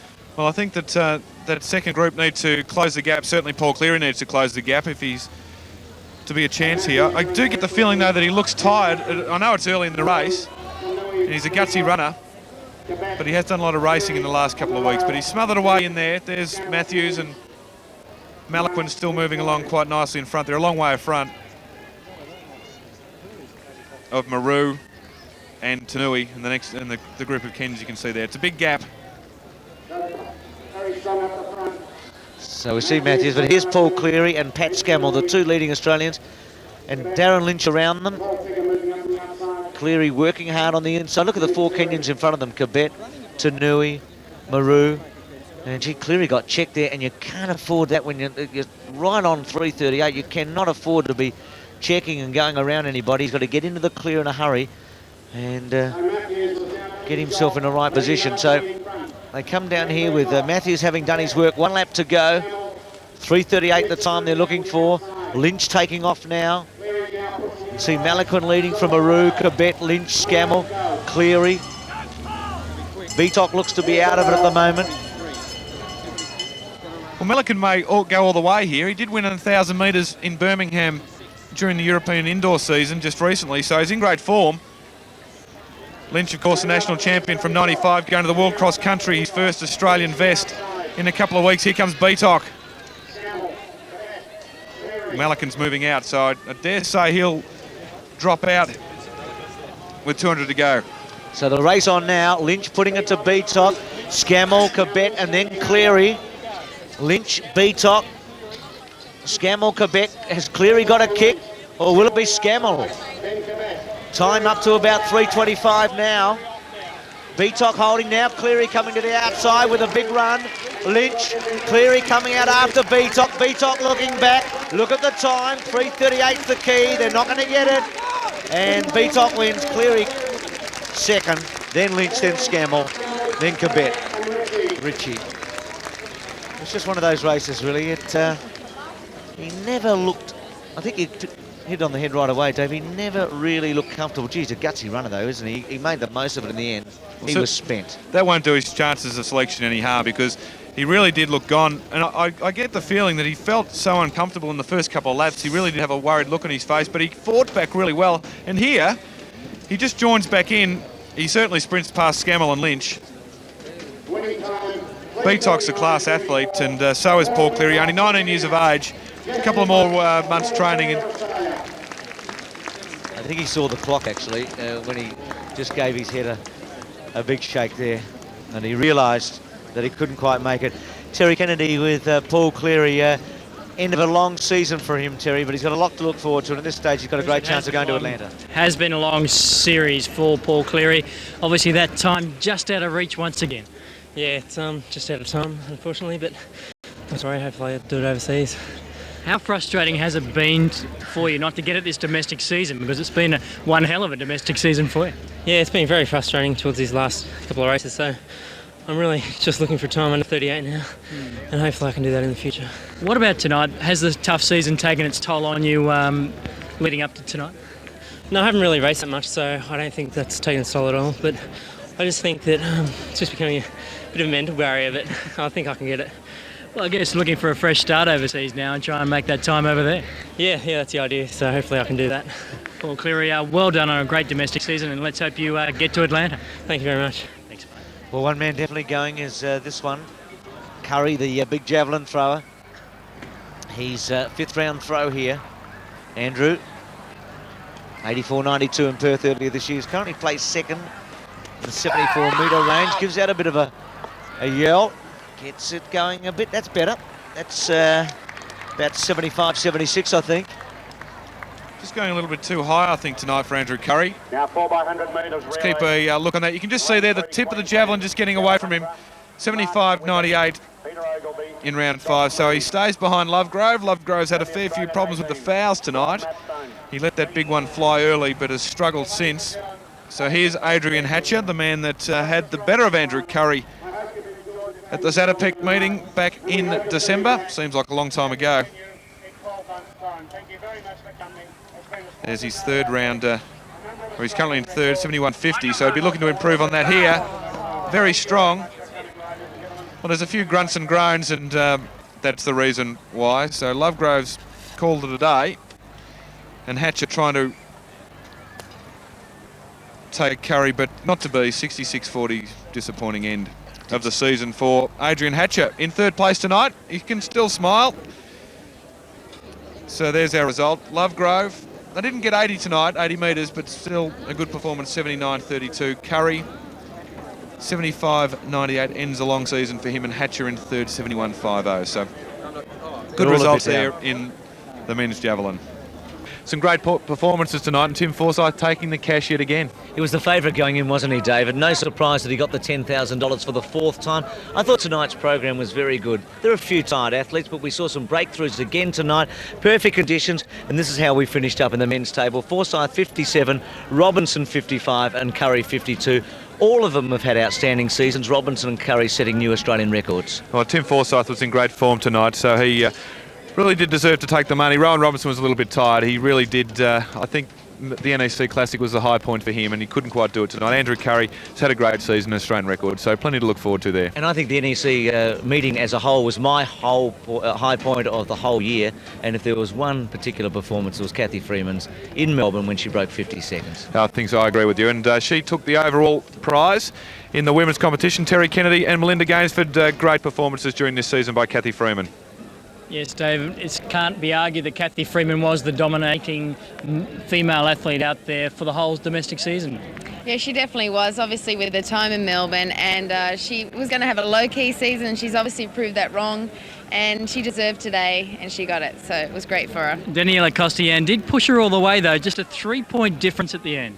Yeah, you know, there was there, and that's always good, the competition, because it leaves the Grand Prix final more exciting for everyone to watch and also for the athletes.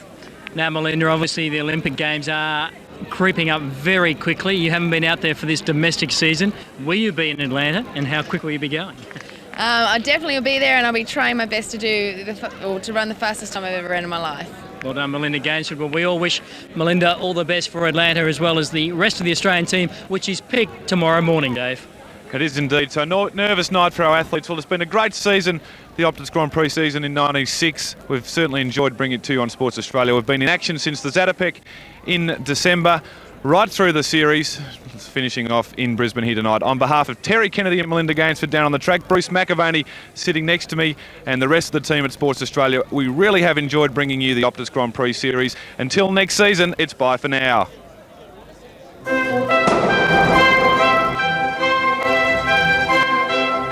This has been a brave run from the defending champion. Yes, sir, he's over.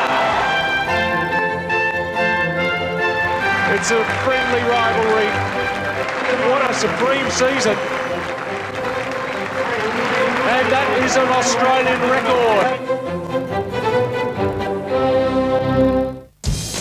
This has been a production of Sports Australia.